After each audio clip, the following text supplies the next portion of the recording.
Never imagined that there's what's called self-published authors at that time. That's 2015, 2016.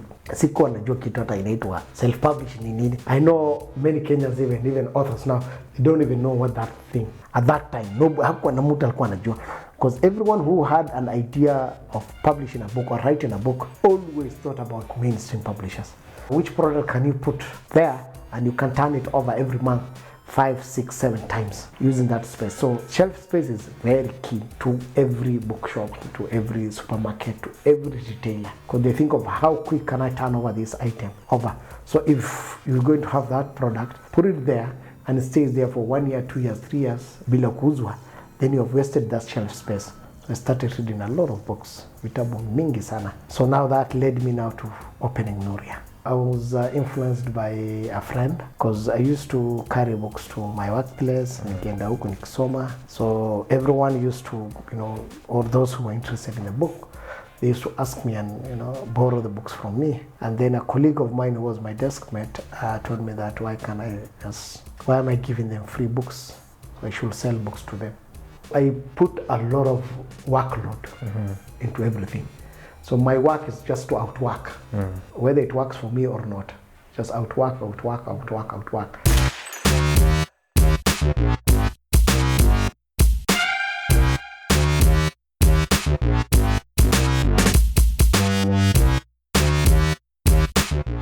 Welcome again to Conversations in Literature. I am your host, Eric Rugara, and today I am joined by the owner of Nuria Bookshop, Abdullahi Bulle. Nuria, of course, is the leading bookstore when it comes to selling Kenyan books or even African books. So how are you? I'm good, Bana. Yes. Santi. Yeah, I wanted us to talk a little about money. Something we all love. Yes. You were a finance guy, isn't it? I was in credit department in the bank. Yeah. Credit? Yes. So you are the right person to talk to about money. I don't know. I don't know. How did you live your story? Bank ukakuja mpaka kwa vitabu? I don't know. Banking. I left banking. And did you love banking by then? Did you love banking? Yeah, it was interesting because before I joined banking, I wanted to join the non-governmental organization, the NGO world. And but luckily, when I applied for internship, I was accepted by a bank to do my internship there, and then later on they employed me. So basically, that's how I ended up in the banking industry. And I was in the finance department for maybe 9 months, doing some reports, basic reports. And then later on, I was moved to credit department. So I started as an officer there. Till when I left, I was a credit manager. So I used to give mkopo. So when you left to do Nuria, ama? No, when I left, I went to do Nuria. Yeah. And the reason why I left at that time was the gentleman who was working for me got employed elsewhere, and he told me that he wanted to leave. So I didn't have any other option either to close Nuria and continue with banking, or look for someone and then employ that person, train haraka, then they run with the business. So, or leave employment. So I just left employment. So he gave me notice a month or 2 earlier, and then I also gave now the bank the same notice, and then left. There's a time you told me ulikuwa unauza, I don't know if it's tires. Yes. Ama ilikuwa nini? Nilikuwa nauzanga. So tires. Before, when I was also in campus, I think in my final year, I started, getting into business. I used to have a small shop in Isli. I used to sell fresh juice, drinks. I used to call it Raindrops Parlor. It used to be called Raindrops Parlor. A small shop that I ran for 10 months, but hiyo imeanguka. And then I went into distributing camel milk for another company called, I don't know whether it's still in existence, but I was told the owner died. Ilikuwa inaitwa Camel Vital Milk. So I used to distribute for him in Isli and in South Sea. Then after that also I went now to spare parts and rims and tires. That is now the era of OLX. So hii wanaitwa Gigi. Which years were this? 2012? This is 2012, 2013. So that time now sasa I used to sell on the weekend actually. Because in the bank we used to work on rota, so you work 1 or 2 Saturdays in the bank. So especially in some critical departments, 1 or 2 people must be every Saturday. So the Saturdays that I'm not there, so I used to sell products on OLX. So I used to go to suppliers, take a photo, and then post the features of that item on OLX. Nikipata sasa a buyer, I fulfill it. I go to the supplier, they sell to me at a discount, and then I sell it to. So I did that for quite some time, and then I looked for salespeople who will help me with spare parts and tires and rims. So I started with spare parts and rims, and then I started with tires and rims, and then later on went to spare parts. So the spare part bit was a bit heavy, so I looked for guys to help me with that. So I started looking for a marketing company that can help me get sales and marketing people. So there's a small company, I don't know its name, it was run by a gentleman and another lady. They used to have an office in Westlands. So they're the ones who I paid them, and then they're the ones to recruit for me sales marketing people. So they got for me 4, 2 later on wakatoka. And then I opened my first company, ilikuwa inaitwa Jambo Spare House. And then another general lady stayed with me, ye pia baadaye kaenda, because I used to show them how to market and in everything. And then it became a bit hard. Kila mtu alikuwa anatoka, because it was I was paying them on commission. Ukiuza ndio nakulipa, ukiuza ndio nakulipa, based on the sales I brought in. So hiyo yote ikakuwa ngumu, and then I remained with one gentleman who was running at that time. So spare parts, then I opened the first online store spare parts. So ilikuwa inaitwa jambosparehouse.co.ke. Nikafungua basic website, a gentleman built it for me, but haikuwa ime take off. So it didn't take off. It was here or there, so it was a bit hard. So I was mixing both the online sell on OLX and the website yangu. So it didn't do well, it crashed, it crashed mara kadhaa.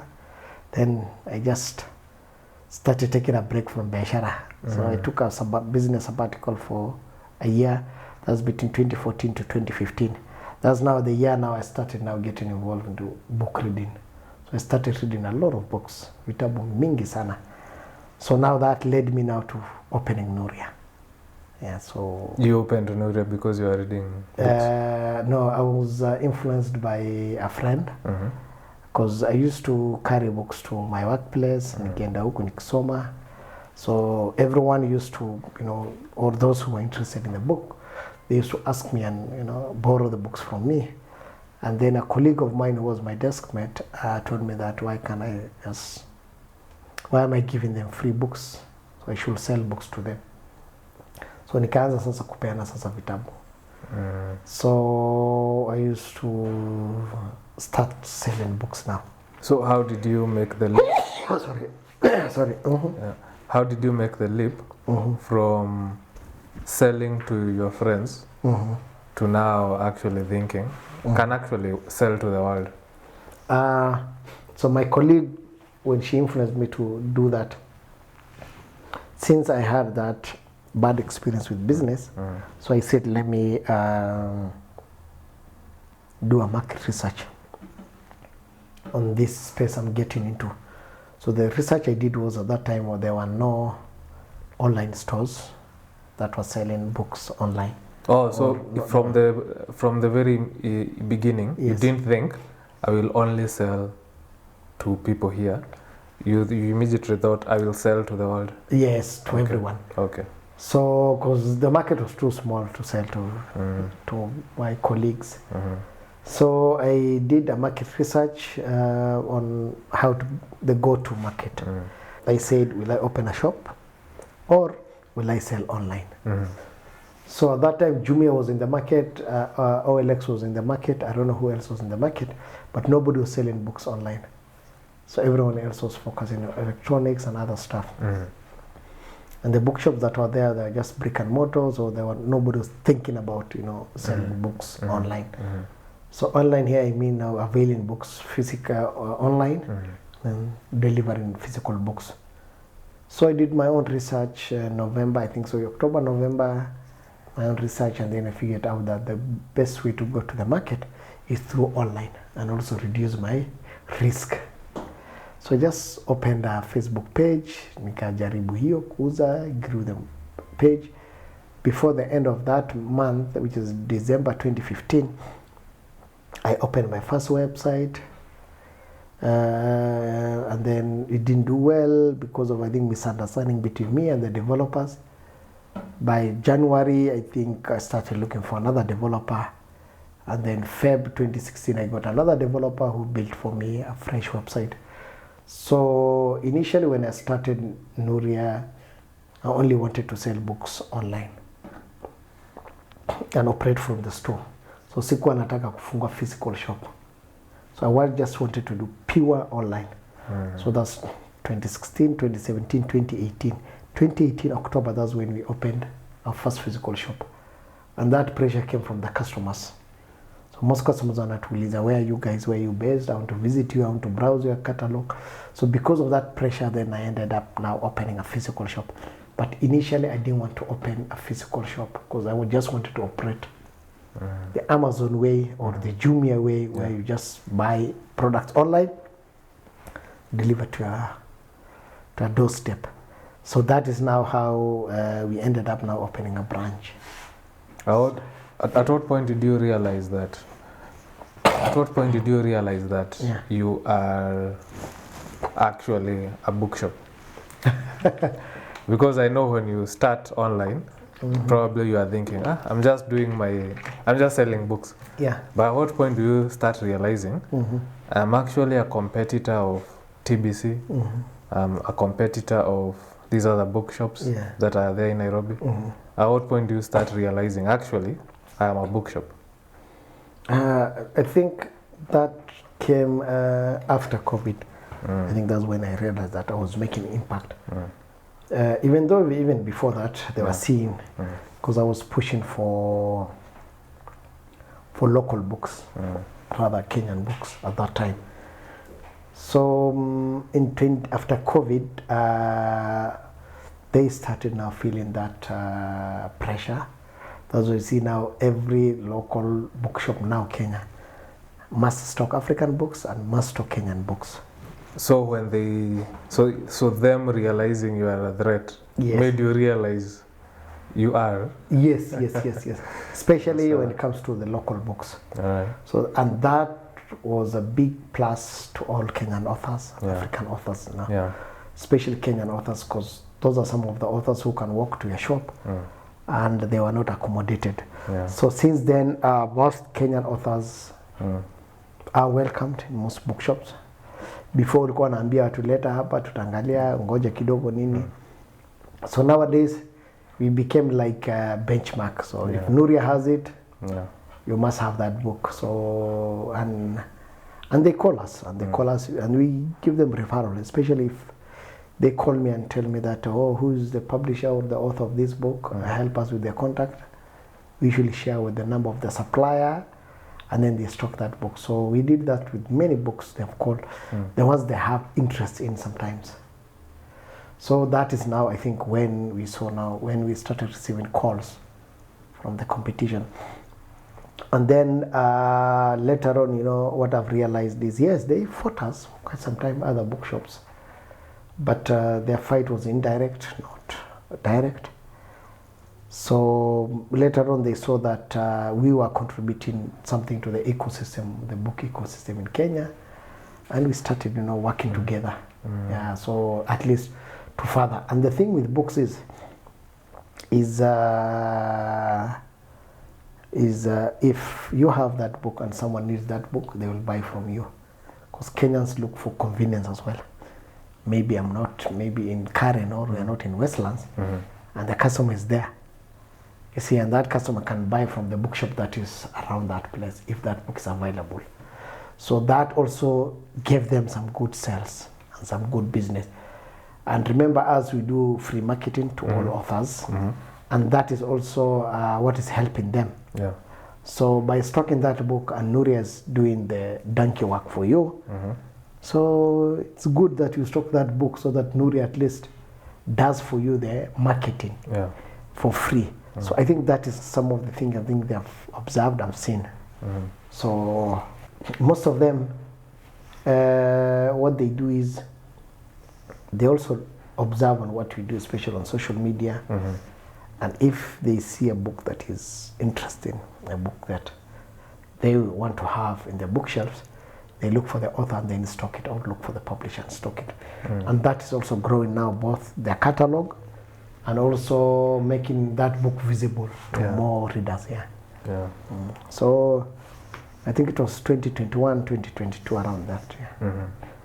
So I want to frame the conversation in a certain way for a minute. Let me put into perspective what I think Nuria has done or did, and what was so revolutionary about it. So we look at an industry. So an industry is somewhere where there is money coming in and some value is being created. And there are people buying that value. And there are people who are making that money. So the book industry, for the longest time, or always, there were probably you would say 2 groups which were having the money. So there's the publishers. So the publishers have the money, the capital. So they put in the money. And then there's the bookshops, which are the distribution. So these 2 groups were making a lot of money. But the writers were not exactly making money because they were making royalties. And the royalty could be 10% or 5%. And if your book is not a set book, it's 10% of something very small. So let's say others were not making money. Yet others were creating the value that makes everyone else rich. So there is that. Then the internet comes in. And with the internet, we see the internet comes in. So the internet enables, first of all, others to talk directly with the end customer. That makes it possible for others to do marketing. But that's not enough. They also need to distribute, right? These others still, and also now since others can talk directly to customers, it means that others, if they were to publish their own books, they could have a market if they wanted. But then, how do they distribute them? So I know in the beginning, some of the people who started out with self-publishing is somebody who is selling his books out of the back of his car, or somebody who is going from place to place hawking books. And that's why for a long time they used to call themselves hawkers, because they were hawking books, literally. So now Nuria comes in and says we are going to handle distribution. So we have an outlet here, because other bookshops, of course, were not accepting Kenyan books until Nuria. So then when Nuria comes in, the equation is complete. So now you have new money. From you have others. Bringing in. You have others bringing in their own capital. Yes. And you have them doing their own marketing through the internet. Yeah. and you have Nuria doing the distribution. So the industry, a new industry is born. Yeah. So a new industry is born from there. Yes. Which means the money that is being made right now Yes. is different from what was being made before, right? Yes. So it's like with Nuria,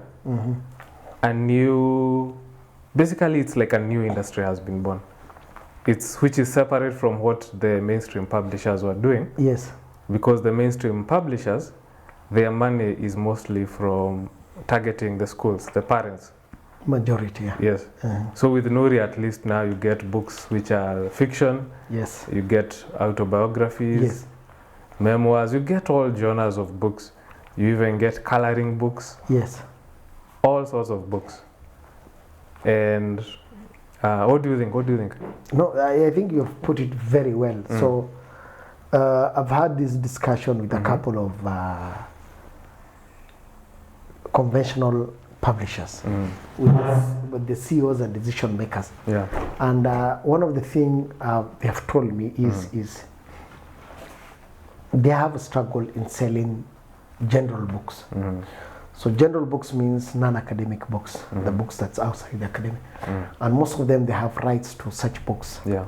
Some classic fiction and other books, memoirs, autobiographies, and historical books. And they struggled for many years selling those books because they were mainly focusing whether to salvage the business, and the business mainly ran on school books.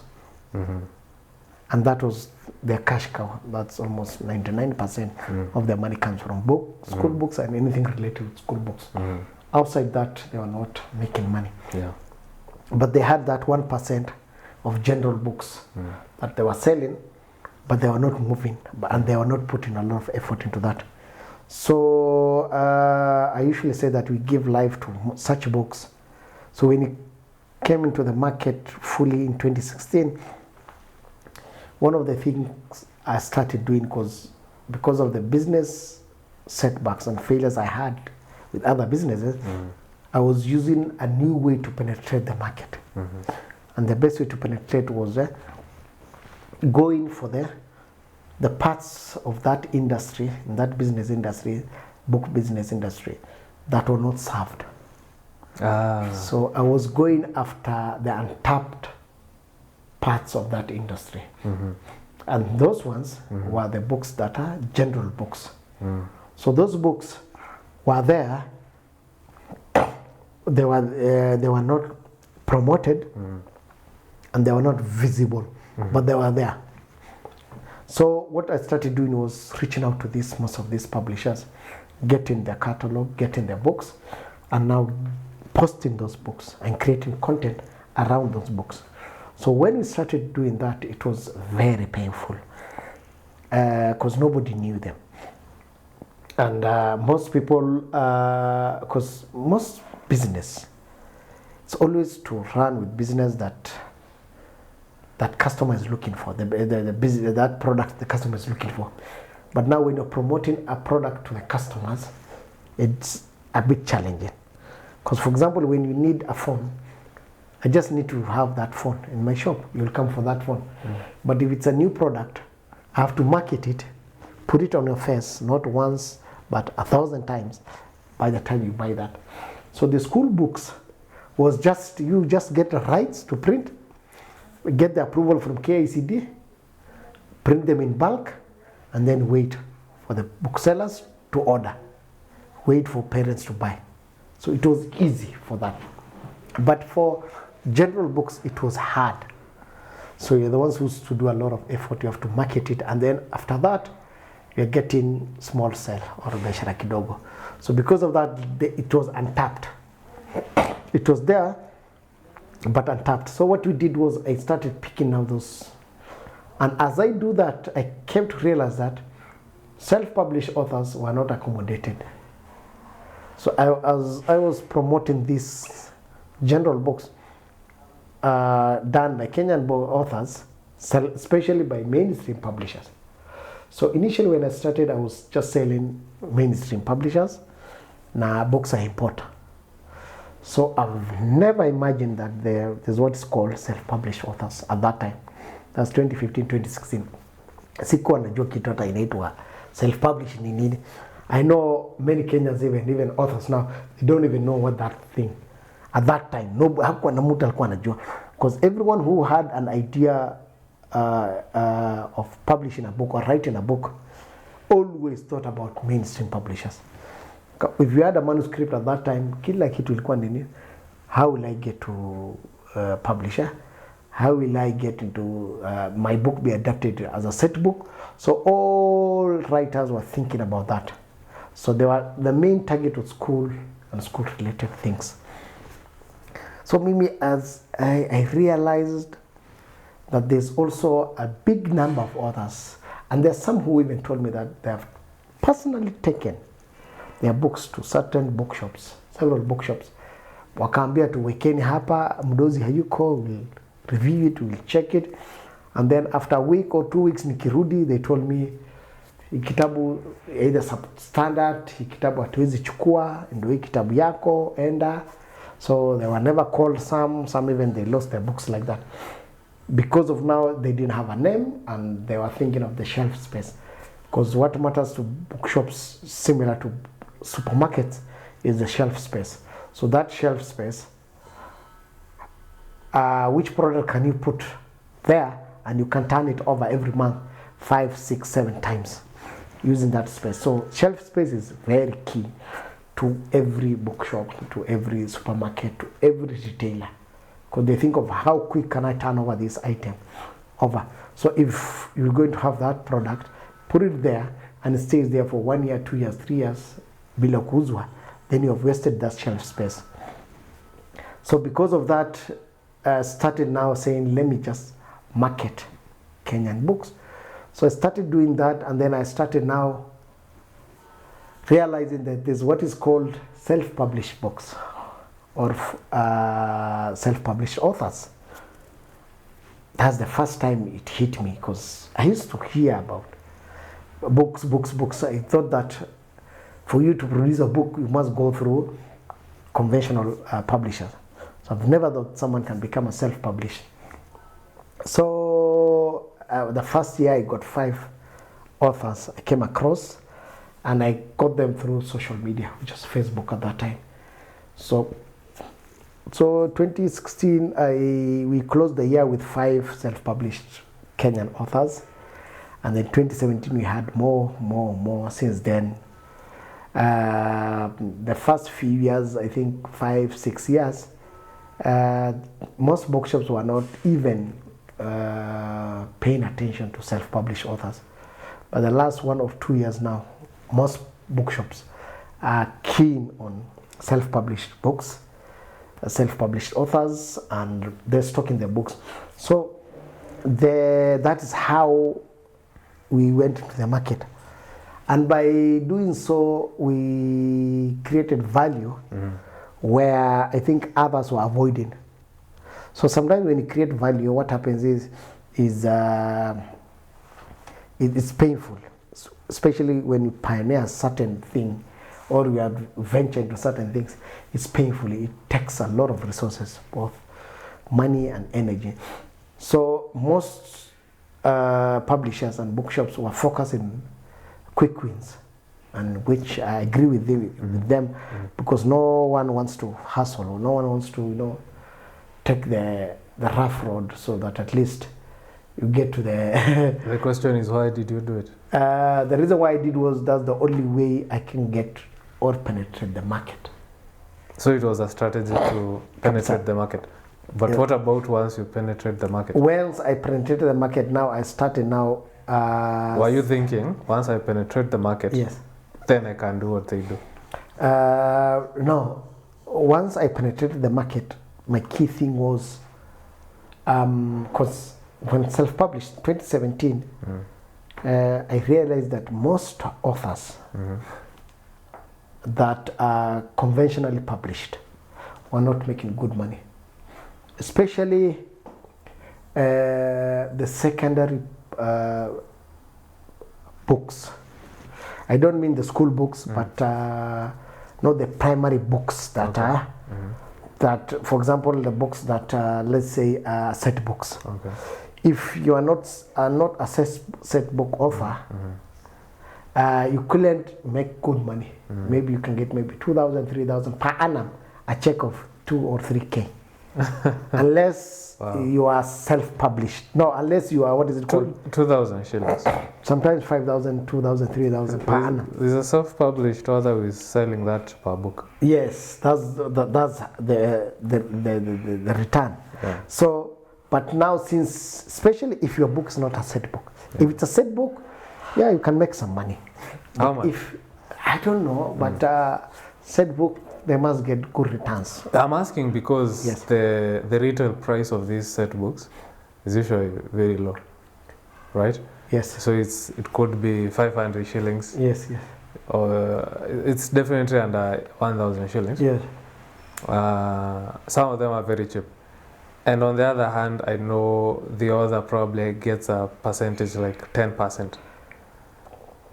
They get some good money. But I guess they sell a lot. Is it? They sell a lot. Is They it sell millions? millions, yeah. Yeah.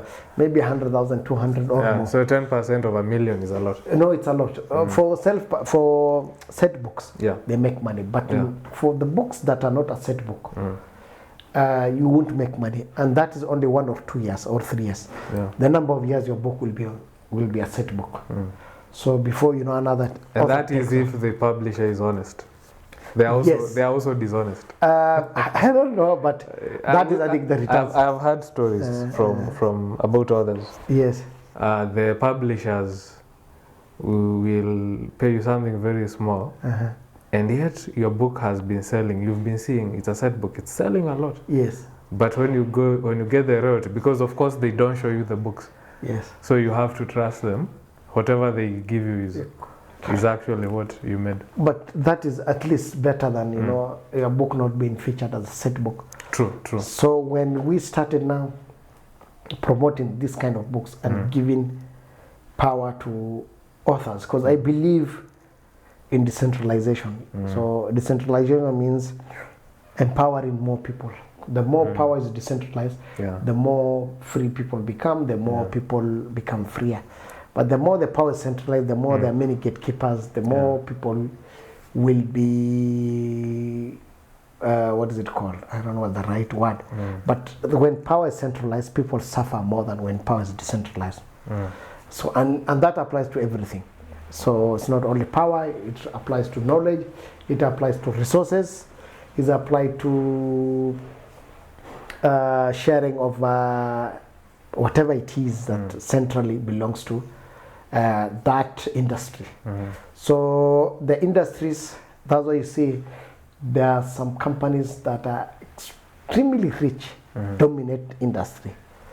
It's through gatekeeping and through, you know, locking other players out. So in a couple of years, you know, yes, we have met with some industry players and they wanted, you know, to dictate to what kind of books we should accept.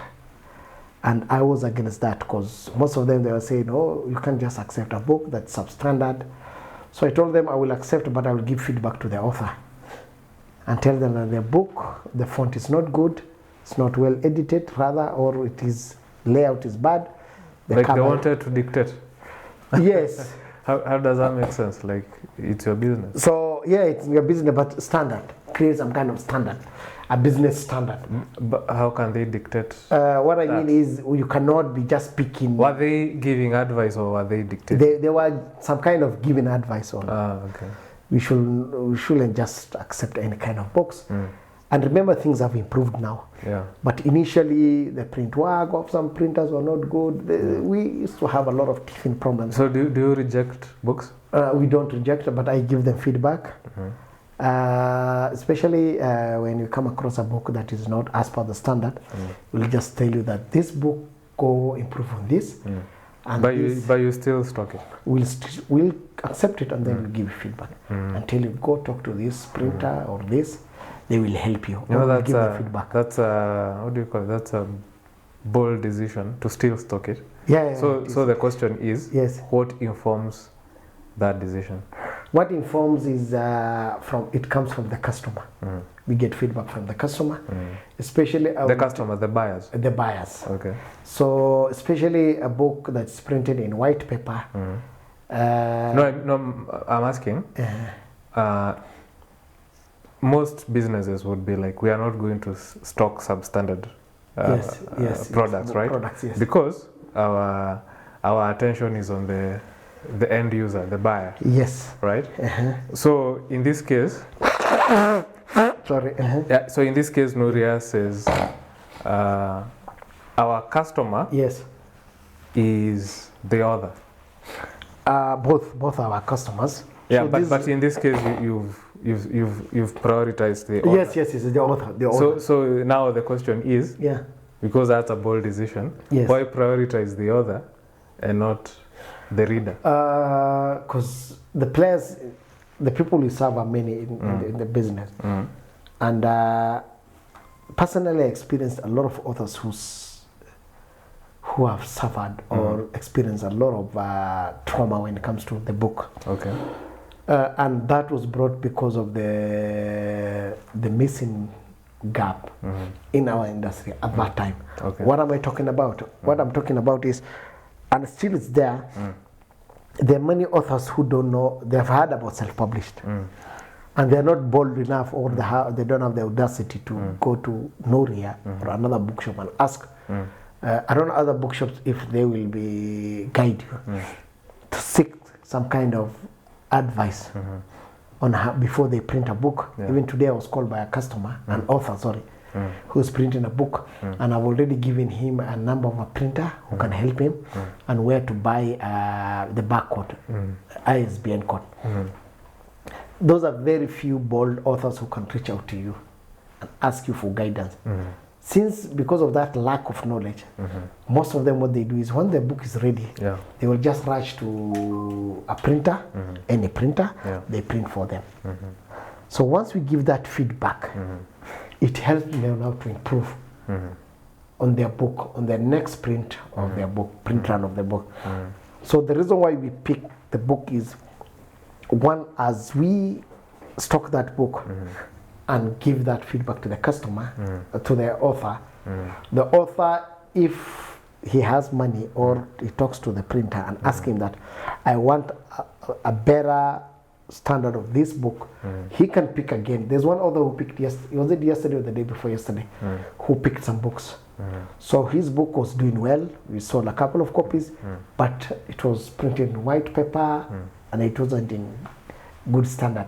So what he did was he went back to the printer and given a new printout, well done. So he replaced the books yesterday. So if I were to turn away that customer, he shouldn't have had that breakthrough into the market. At least the book went into the market, but it wasn't printed well. The problem was the book was printed in white paper. His book, the problem was only white paper. So when he got that feedback, and then he went to printer and then printed it in cream paper or book paper. So that feedback helped him. So he was given by, I think, a customer, a person who was reviewing the book. The same thing, if we reject a first-time author who has gone through a lot of pain, maybe invested money, printed that book, that demoralizes that author, first-time author. So what most of the time we do is we give them feedback and then they redo it. There's some who take that feedback immediately. Early last year, there's one author who wrote a book, and the book, the font ilikuwa ndogo. So I was with him, I gave him that feedback. So he immediately talked to the printer and they agreed that he will redo all the print work for printed books. So there are around 100 copies. They redid it for him and brought back that book. So there are many authors who struggle writing a book, and then after writing a book, they don't know where to start or how to go about it. And that, there are some people who charge, and it's expensive. There's one lady who was charged because of her ignorance in the book space. She wrote a book. Once the book was ready, No, before even it was ready, she had a book, she had a manuscript. She looked for an editor. The editor charged her around, I don't know, 70 or 80 Gs. A book designer charged her around 30 something thousand Gs. That's 100 plus Gs. And then what else? The book design, the interior design, and the cover was around. So she spent around 150,000. Before going to the printer? Yes. Yeah. So, and most of the time they don't have that knowledge of how to go about it. She didn't even know. It was a lady. So that lady, later on when I started explaining things to her, she really appreciated it. And she said that she was working from the point of ignorance. She didn't even know. And she didn't do any research in that space. So sometimes that's what happens, that some authors lose money. I know of authors who have lost money, a lot of money, especially the ghost-written books. There's an author who lost, it's not an author, but he wrote his memoir over 1 point something million to a ghostwriter. So they had a meeting, did several interviews together about his journey, everything, and then later on the guy just took a deposit of what they've agreed on and disappeared and lost that money. And that is because of lack of knowledge or ignorance in that space. And there's some who will charge you for that consultation of how to go about it. So as we provide that kind of help, and we have helped many authors and helped them save a lot of money in that space. They should have lost a lot. So sometimes it's good to guide. And we have young authors who are 18, 19, 20 years old. They don't even know what it is. Someone has written a poetry or a fiction book while they're in campus or in high school. They put together that book, they will just bring it to you, and then they were mentioned to them to a printer. Or when you're in campus, a print shop near the campus or inside the campus, maybe use that print and then you bring the book. So what you do now, we link them up with now experts in that space, in the book space. And that one we do it for them for free and then guide them. And then the other thing is the cost part. Some people don't have the initial investment of putting up a book together. You have the book, Nini, ready, but we don't have the cost, let's say 100,000 to print books. So now also we guide them on that and tell them that you don't even need to print 100 copies. What you need to do is just print on demand, maybe 50 copies or 20 copies, but now go market and then build to that. Next print, maybe ukipata pesa, build, print more. So the reason why we don't, again, don't turn away authors is to guide them and point out what is missing and what's not missing. There's some bookshop who wanted to put us down and saying that Nuria accept everything. Hawaangalii hata standard ya kitabu, hawaangalii nini. So giving that feedback to customers. So, and then we have one of the highest number of loyal customers when it comes to the book business. So, and they started telling us feedback. So if I'm around at that time and a customer asks me that, I usually give them such explanation and feedback to them.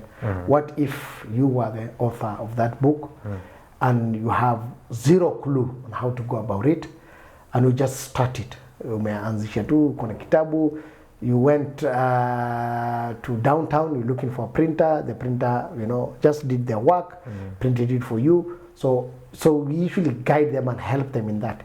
So by turning away that customer or author, it's as if you are. So it's thinking long term. Yes. So most of the time, what happens is I'm one person who builds to perfection, but don't work on being perfect at a go. So I build to perfecting things and improving things. So I'm not a person who fell forward. Yeah. So I'm not into the thing of perfecting something. Yeah. So I always tell people, if you have an idea, if you have a product, you've worked on it, start.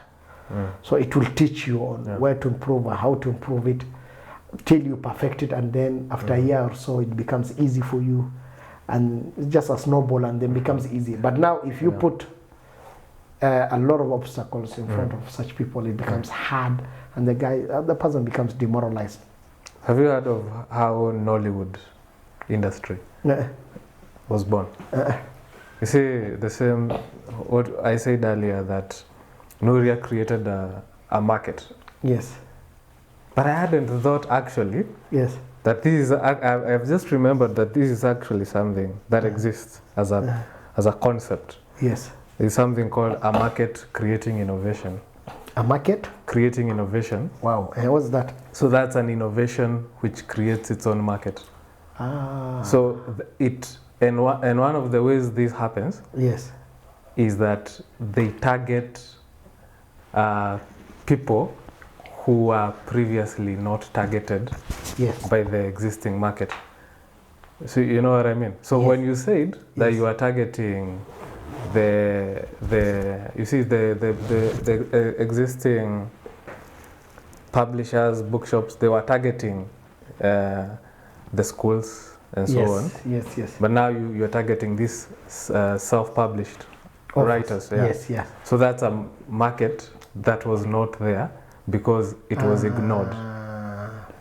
So an example is M-Pesa, because M-Pesa targets the people at the bottom who are ignored by the banks. And look at how much money M-Pesa has made. Huge. Because money is at the bottom, not at the top. At the top. Yeah, you know, the banks used to turn people away. Because they were saying Yeah. it's a lot of hassle. Yeah. It's a lot of hassle too. Yeah. Wow. Yeah. So anyway, the story of Nollywood is interesting. It goes. Actually, I think you have that book. I don't know if that's the book that has the story. It's called Innovator's Dilemma by Francis Christensen. Yes. He's the one who came up with that idea of the market creating innovation. So the story of Nollywood goes that there was this salesman, Nigerian salesman, who was sent VHS tapes. I think he bought them or he received them. They were shipped to him from Europe or somewhere. So he's supposed to sell them. And they are like 4,000 or 3,000 VHS tapes. And this is in the 90s. Wow. Or maybe early 90s. Yes. And he's like, there is no market for tapes in Nigeria. So what do I do with these tapes? You have to create the market. There is no market for tapes. Like, no, I'm saying he has to create it. These are yes. tapes which have nothing. So what does he do with the tapes? You have to record something. Yes. You are a businessman. You've already thought the way he thought. Yes. So that's what he thought. I'm going to shoot a movie. So he went and shot a movie. And then he thought, I want this movie to be relatable. I want this movie to be something that the local people are going to want to buy. So then he went and worked. I don't know if he's the one who wrote the script or he looked for a script writer, and that movie was done. And that movie was a hit. And he also did a sequel. Like, he did more movies. Wow. And other people seeing the success of that movie also did movies which are copying that movie. So basically created a whole so hizo vitu unaona kuna witchcraft, kuna sijui what ecosystem. That whole genre that whole genre came from that movie. Oh, yes. That movie that he made. So instead of selling tapes, he sold a movie because people want to buy movies. But in the process, he accidentally created an industry. Whole industry. An industry which is worth billions. Oh, billions now. It is very valuable to Nigeria. Wow. An industry which right now is at par with Hollywood, Nollywood. I think it maybe even produces more than Hollywood. Yes. Actually, Not making as much money, but more quantity. Content. And the other thing, which is similar, is that Nollywood movies, they didn't look at quality at first. They looked at quantity, like churning out. And eventually, over time, the quality is there now. Wow. Yeah. I believe in one. That is amazing. That's true story. Yeah. So I believe in one thing because I also discussed this with my team. And in my earlier years, when I was even alone at the shop, I believed in three things. One, you have to outwork. Yeah. If you don't have money and you don't have team, you have to outwork. I also think you have to outthink. Yeah. out strategize, Yes. Out innovate. out innovate, and out deliver. Yeah. So, Oh yeah. That's true. so there's a point you talked about volume, Yeah. not perfection but volume. Yeah. We are I think the bookshop in Africa, I don't know globally, that posts the most Posting. content Yeah. on social media. So we post a minimum of 20 to 30 Across every day. across platforms. Yes, every single day. We create 2 to 3 or sometimes 4 videos on TikTok. We post 10 on Facebook. We post, because Facebook and Instagram are interlinked, so it's 10. So if you post 10, it goes to another way. So that's 10. And then we do a minimum of 10 to 20 on Twitter. So the secret to Nuria is marketing. Secret is just yes. Yes. We Because don't have a secret. I don't know if these others do marketing. They don't do. Like, I don't know if I've seen publishers doing marketing for the books. No, they don't. Okay, some booksellers are doing that, but it's the more modern ones. But the traditional bookshops, I don't know. They don't do. They do, but if they do one post in a day or a week or. They don't have a presence where I feel that this company has a personality. And I don't know. I don't know why they do that. And they see what we're doing. It's easy to copy. And but Eric, one thing that people can do is consistency. Can be consistent for many years. I've been consistent since I started Nuria. So you are the whole thing of posting a lot was there from the beginning. Yes, from the beginning. Even when it was just you. Yes. So creating content and posting it is just. So I put a lot of workload into everything. So my work is just to outwork, whether it works for me or not. Just outwork. Will it work? Because I don't have resources. I don't have the connections. I don't have.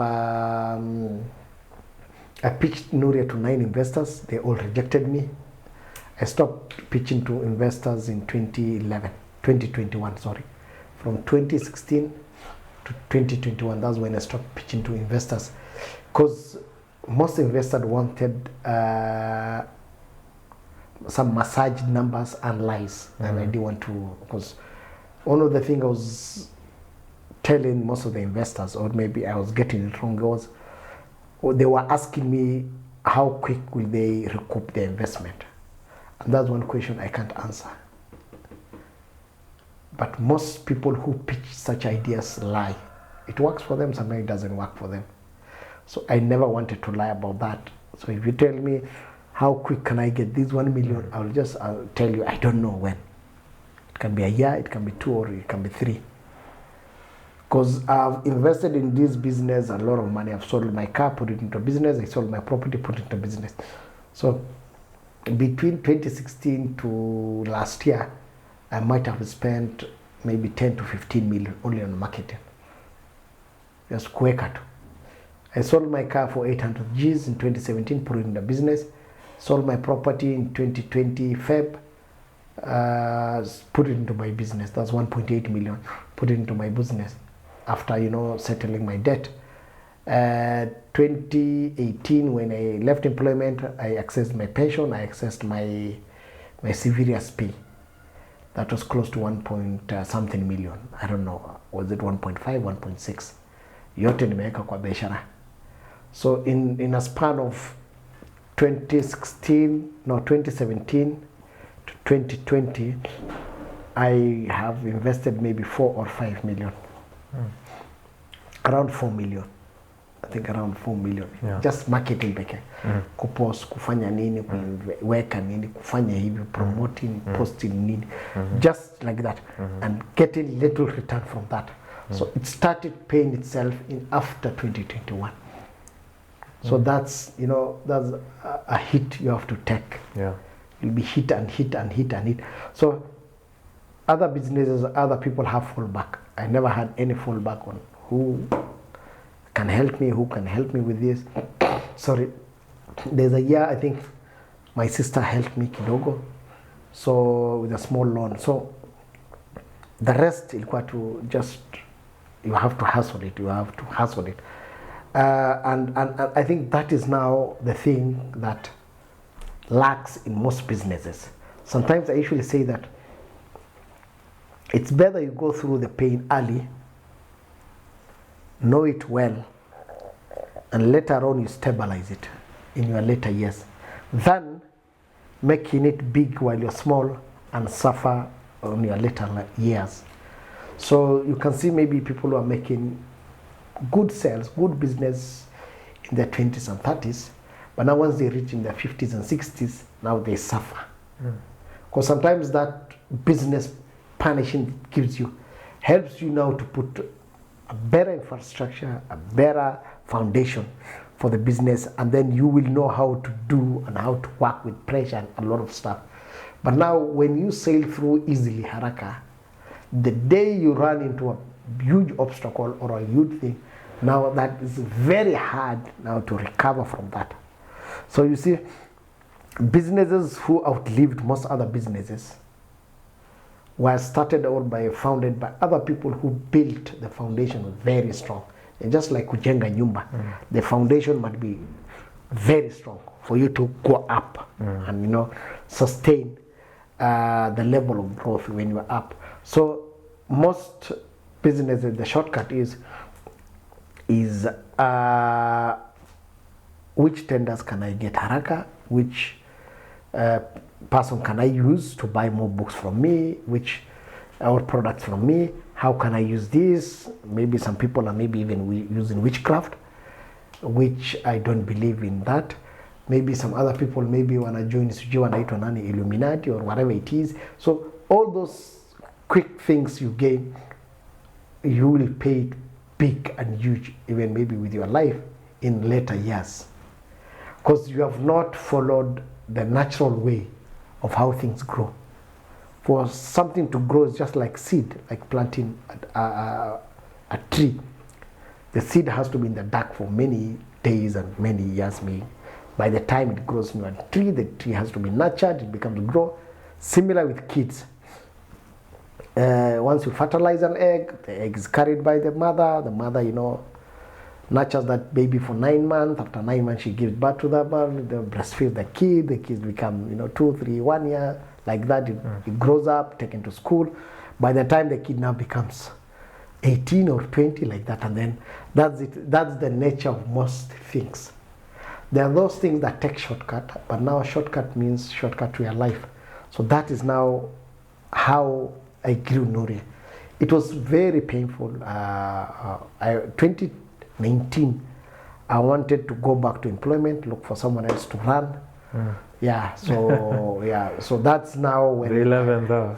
2019. So that's when I'm saying it's the 11th hour because it's just 1 year before. Yes, exactly. Your year of breakthrough. Yes. Yeah.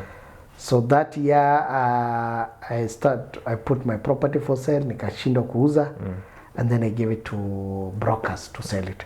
So the brokers, after 3 months, they sold it. So they sold a month before COVID. So, and also I was getting a lot of pressure from where I used to work or the bank, because I defaulted on my loans. Nishinda kulipa loans zangu 2019. Yeah. So because of that, I put up my property was sold, I settled my debt, and then nimebaki na pesa kidogo, and then invested in that business. And then COVID came. COVID was a blessing to us, and then it helped us. Did COVID at first scare you? It did totally. Before you realized it was a blessing. Yes. Yeah. I didn't even know. So later on, it built to it. Yeah. So a few months down the line, that's when now it became a blessing to us, and then spilled it to 2021. Because more people are reading? Yes, more people are indoors, more people are ordering things online. And I think that is now the peak of, online, or the rise of online space of e-commerce in most African countries, in most countries, I think so. That's what led to, all these Globals and Bolt and Nini, everything, especially on the delivery part. A lot of writers, self-published writers, as another side of it, also started publishing during COVID. Me and my friends, we published 2021. But we started working on it 2020. You see? I think COVID actually also made people realize, there was that time when people were saying, if this thing ends, whatever you wanted to do it. So a lot of people wanted to write books. It's like, you are like, I will write one day. But then COVID shows you. You can actually. It's not you can, but that time is not guaranteed. So if you want to do it today. Do it today. Yes. And that is, I think, even what led to the rise of, what is it called? Not only self-published, releasing a book without launching. Yeah. Before that, the mentality was, if you have a book, you must first launch. Yeah. But COVID demystifies the myth of a book can be released without launching. Yeah, I remember that. So that's why now a lot of people, now even to date, they release a book without even launching. Yeah. The many authors I know that they've never launched their books. I remember even before COVID, yes, when I used to think of if I ever do a book, I'm like, do I have the money for doing a launch? Do I have the money for... Correct. It's like that is something you're supposed to do. Yes. And still there's some who do that, but I advise authors. Oh, it's good for I usually tell them publicity. release the book and build to the launch if you want. Okay. If you want to link. But the key thing, the biggest equalizer of our time now is social media. Okay. Yeah. So any product you have, regardless of books or whatever it is, your effort pays. You must jitume. You have to. You have a smartphone. Look for a way how you can record it and talk about your product day in, day out. Yeah. So that one wasn't there before. Yeah. Before, most authors used to look for conventional marketers. I have to look for a marketer to market for me this book, position it for me, everything. Nowadays, you just need a mic and your phone. Actually, even just your phone. Record yourself, talk about your product, talk about your book, and post it on social media religiously. So there's equalization that's happening along all products through social media. But now this is the flip side. So if you're not promoting your product, the person who is promoting their product more than you will kick you out of the market faster than you think so. So before, there are some things that were silent that conventional people or other people are doing. But now, there's nothing called perfection. There's nothing called waiting. Because once you have a content or an idea, you record it, you post it. That's why you see now many authors or many prominent people who came into prominence or to be known. Like the guy of TikTok who was not even talking. Kabi. It's called Kabi. The guy was Kabi Lem. Yeah. It's TikTok that gave him fame and he's now very successful. Yeah. Our local Aziad danced to a song. That dance helped that song, and the song helped us as well. This kid who came on a tour to Africa recently. I Show Speed, live streaming, does it. So there are many young people, who are doing a lot of amazing things. So, and who are reaping on that. So by just consistently doing it. So the guy goes for many hours live streaming. For many hours. So people used to think that, oh, that's a lot of work. You need to do a nice video for 1 hour, 2 hours. The guy is going for 2-3 hours live. That's the kind of work he's putting. And if you ask him his success, he will tell you he has been doing it for many years. By the time he got his breakthrough. So most of the time is just you have to put tons of work in everything that you do. And the day you get breakthrough, you will appreciate all those many hours and years you have done that work. So that is now the thing. So that's why I was telling you, I'm not a person who is a perfectionist, and I don't aim to perfect things. But I aim to research on things and then act on that thing. So always do a market research in whatever thing you're doing. If there's a gap in that market, try and fill in that market. It will be painful, when you start, but now later on now it becomes easier. So and then you can now gain on that. Like now us, the thing that's helping us out is just the name. It's just the name. Oh Nuria, you have written a book. Kitabu kiko Nuria. Umefanya kitabu, umepeleka Nuria. So now the brand name helped that name. I've never asked you what Nuria means. Nuria means light, from the word Nuru. Oh, Yeah. Is that an Arabic name? Yeah, it's a Spanish name, Okay. Arabic name. Uh-huh. My community in Somalia also use it. The Swahilis use it. So it comes from the word light. So Nuru, or yeah, light. So, Why did you choose that? I don't know. It's a long light, story. like- The light. Yeah. Initially, I wanted to call it Jua, Jua, Okay. Jua. Do you want to shine Yes, a light, Jua, of, light or of wisdom or both. something? Yeah, I wanted to call it Jua, which Yeah. meant sun, Yeah. ama kuno, knowing. Okay. It meant sun or knowing. Knowing. Yeah, kuno, kujua. Oh, okay. Oh, it's a pun. Jua. Yes. Okay. So either kujua or, Alright. or the sunlight or Yeah. the sun. Yeah. So then the guy who was designing for me the logo, I gave him the name. So I told him Jua.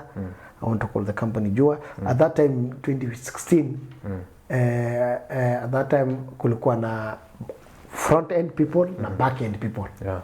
So we never had what we have now. Yeah. So unajua kuna, you can easily buy a lot of things, even logos can be designed by AI. So wakati huo mtu ni must graphic designer could design things. So I gave him the name and he worked on something. I think he didn't like it, akatafuta. So I don't know whether canvas na sijui nani alikuwa kwa market at that time.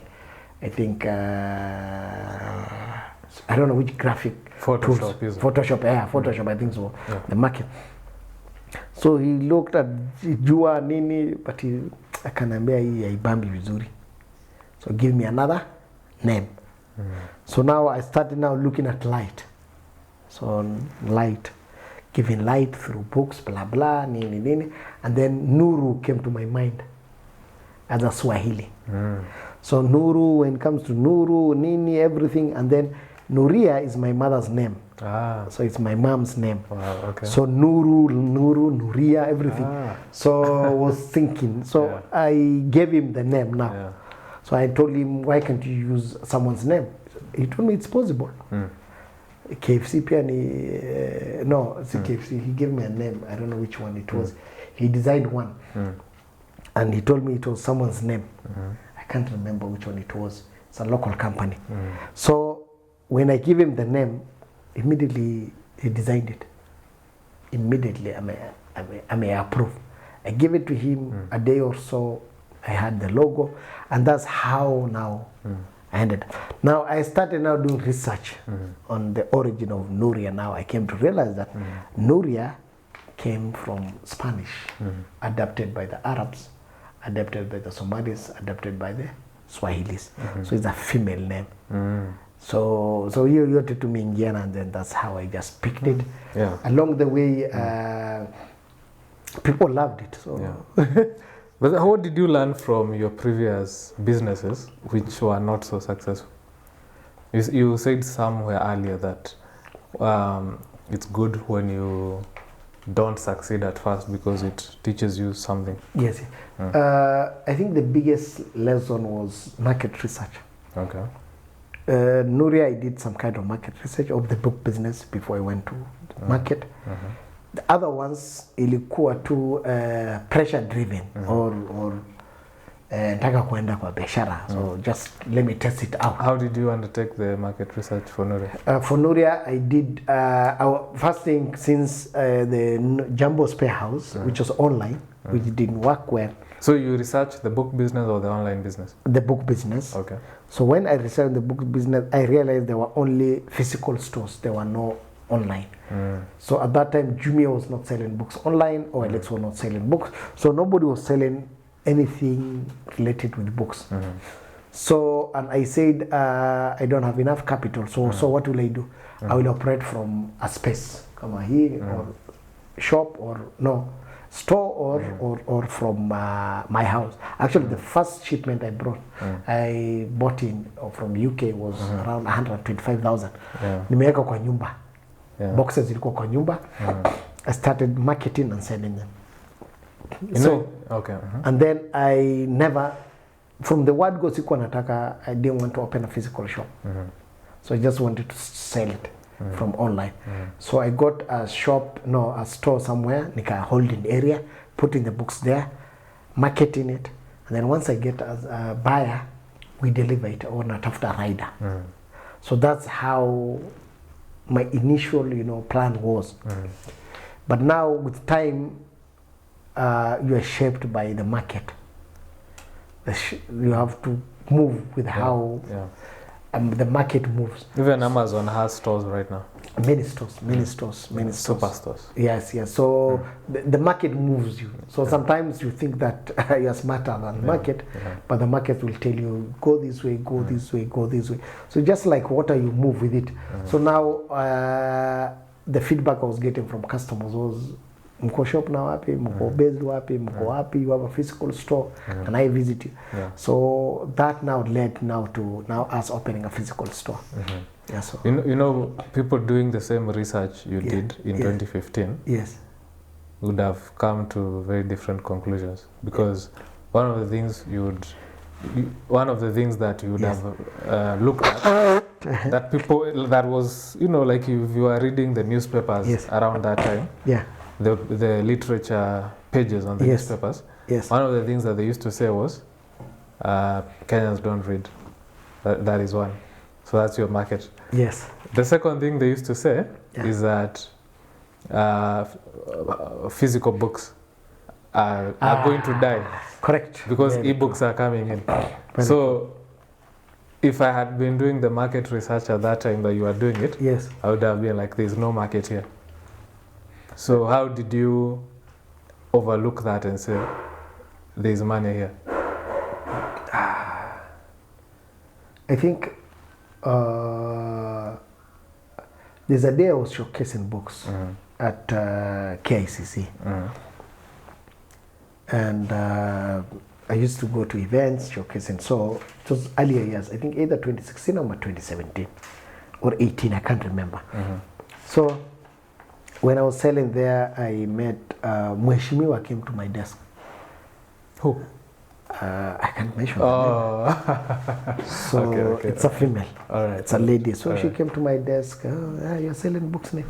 And the thing she told me, that lady, was, why are you selling physical books?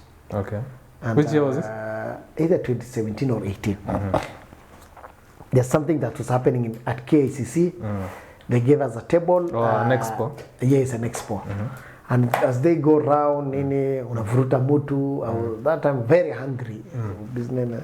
So pulled this mheshimiwa to our tent, explained to her books and to promote and what she told me was, you should be online. Things are going digital. At that time there was a rise of digitization of everything. Digital, noise of digital. So I told her, it's true, maybe, but for now, this is what I'm doing.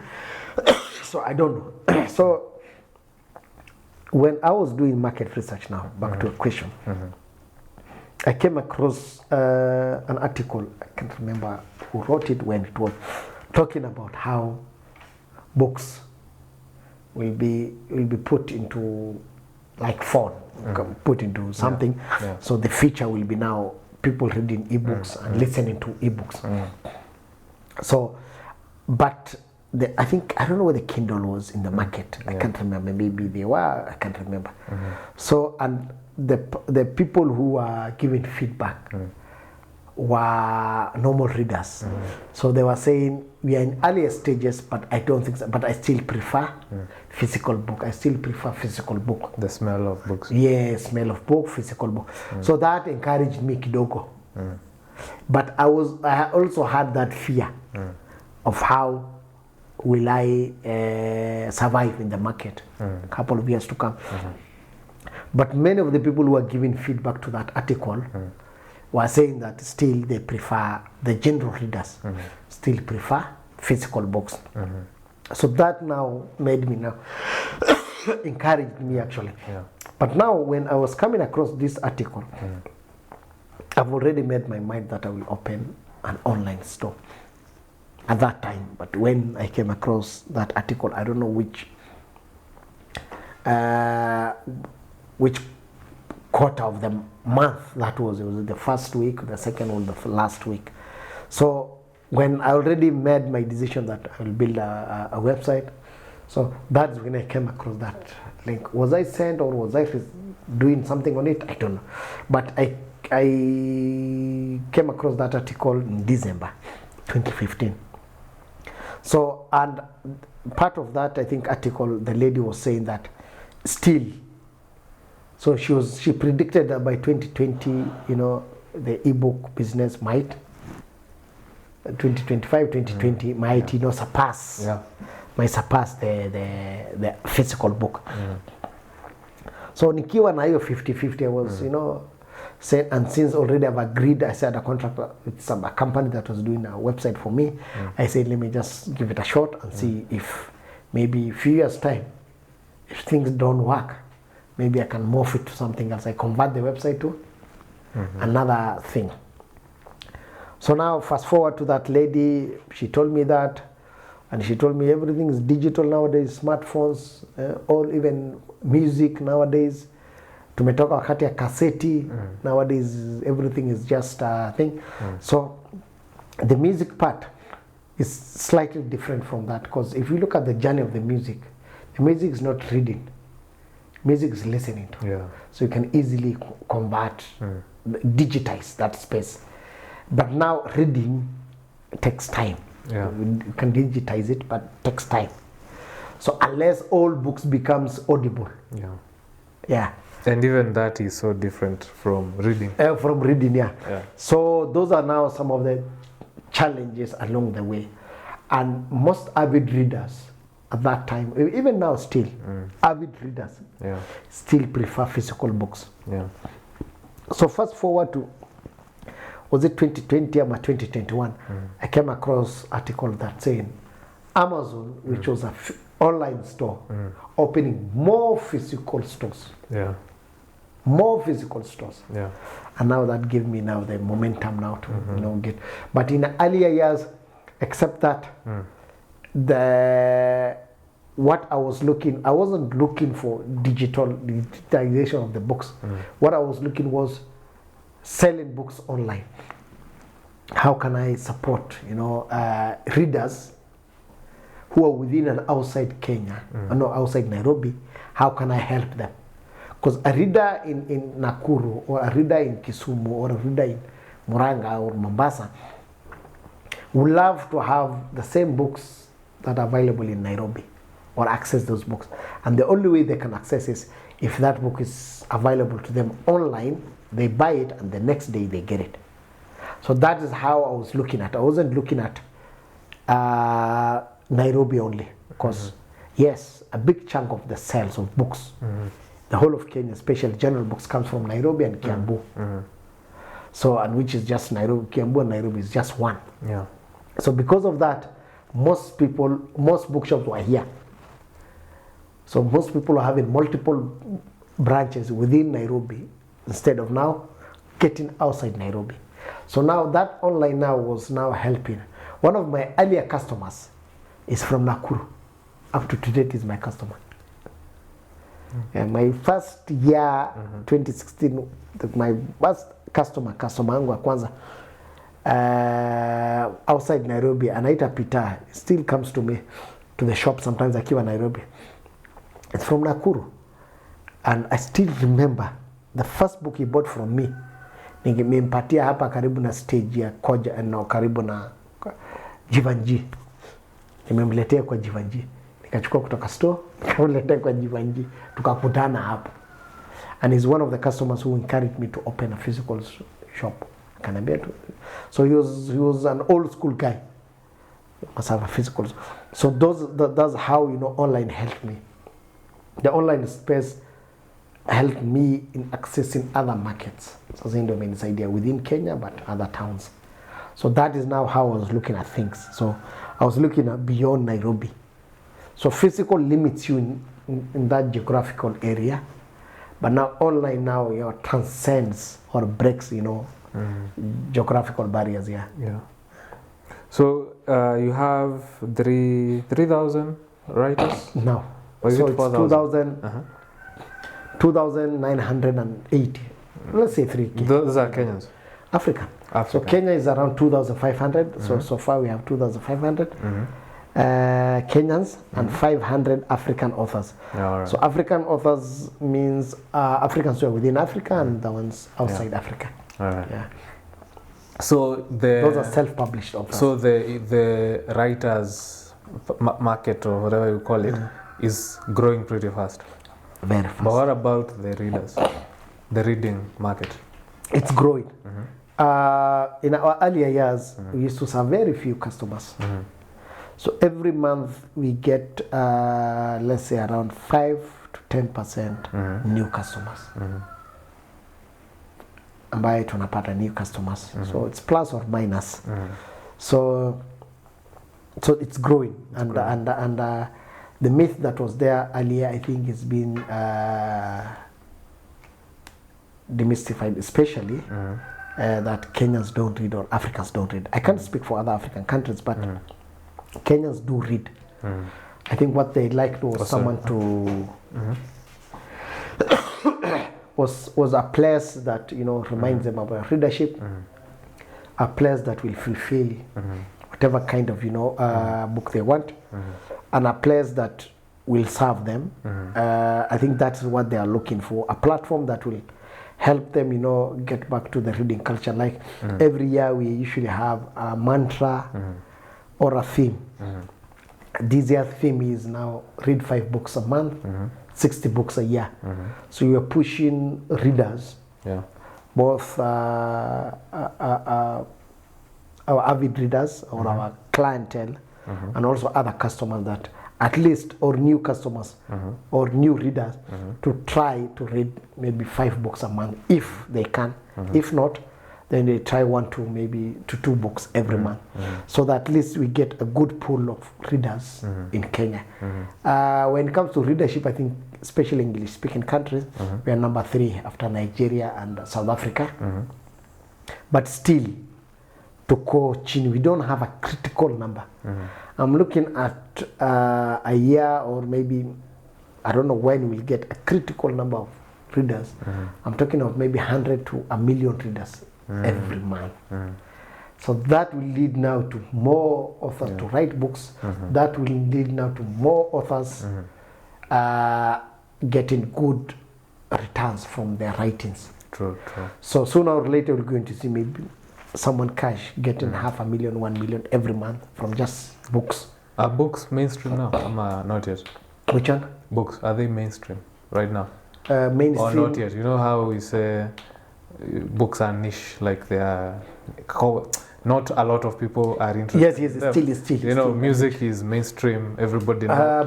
Everybody knows Wakadinali. No. Does everybody know Jacob, Silas, Joan? It's growing, but it's not a mainstream. And I think what book lacks is mainstream support.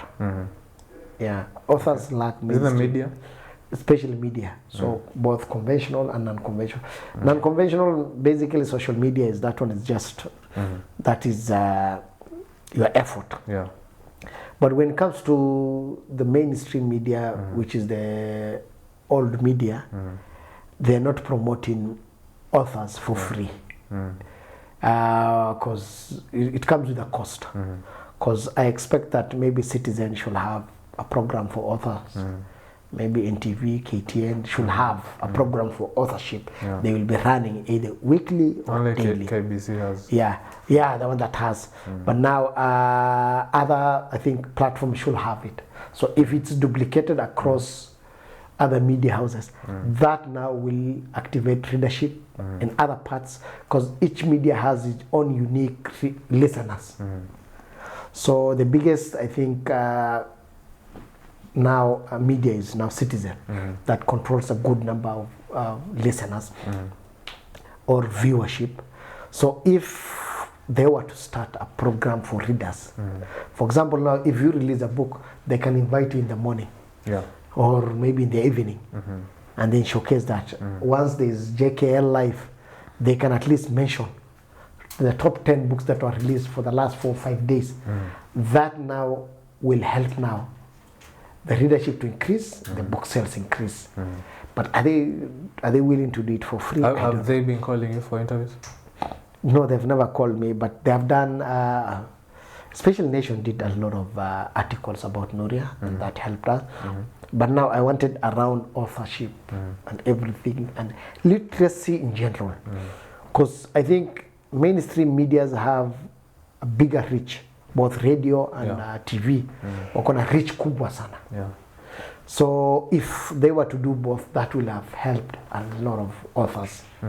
So if they were to invite, if I remember Kameme used to have a Kameme book club, and you know that's a lot of local people listening.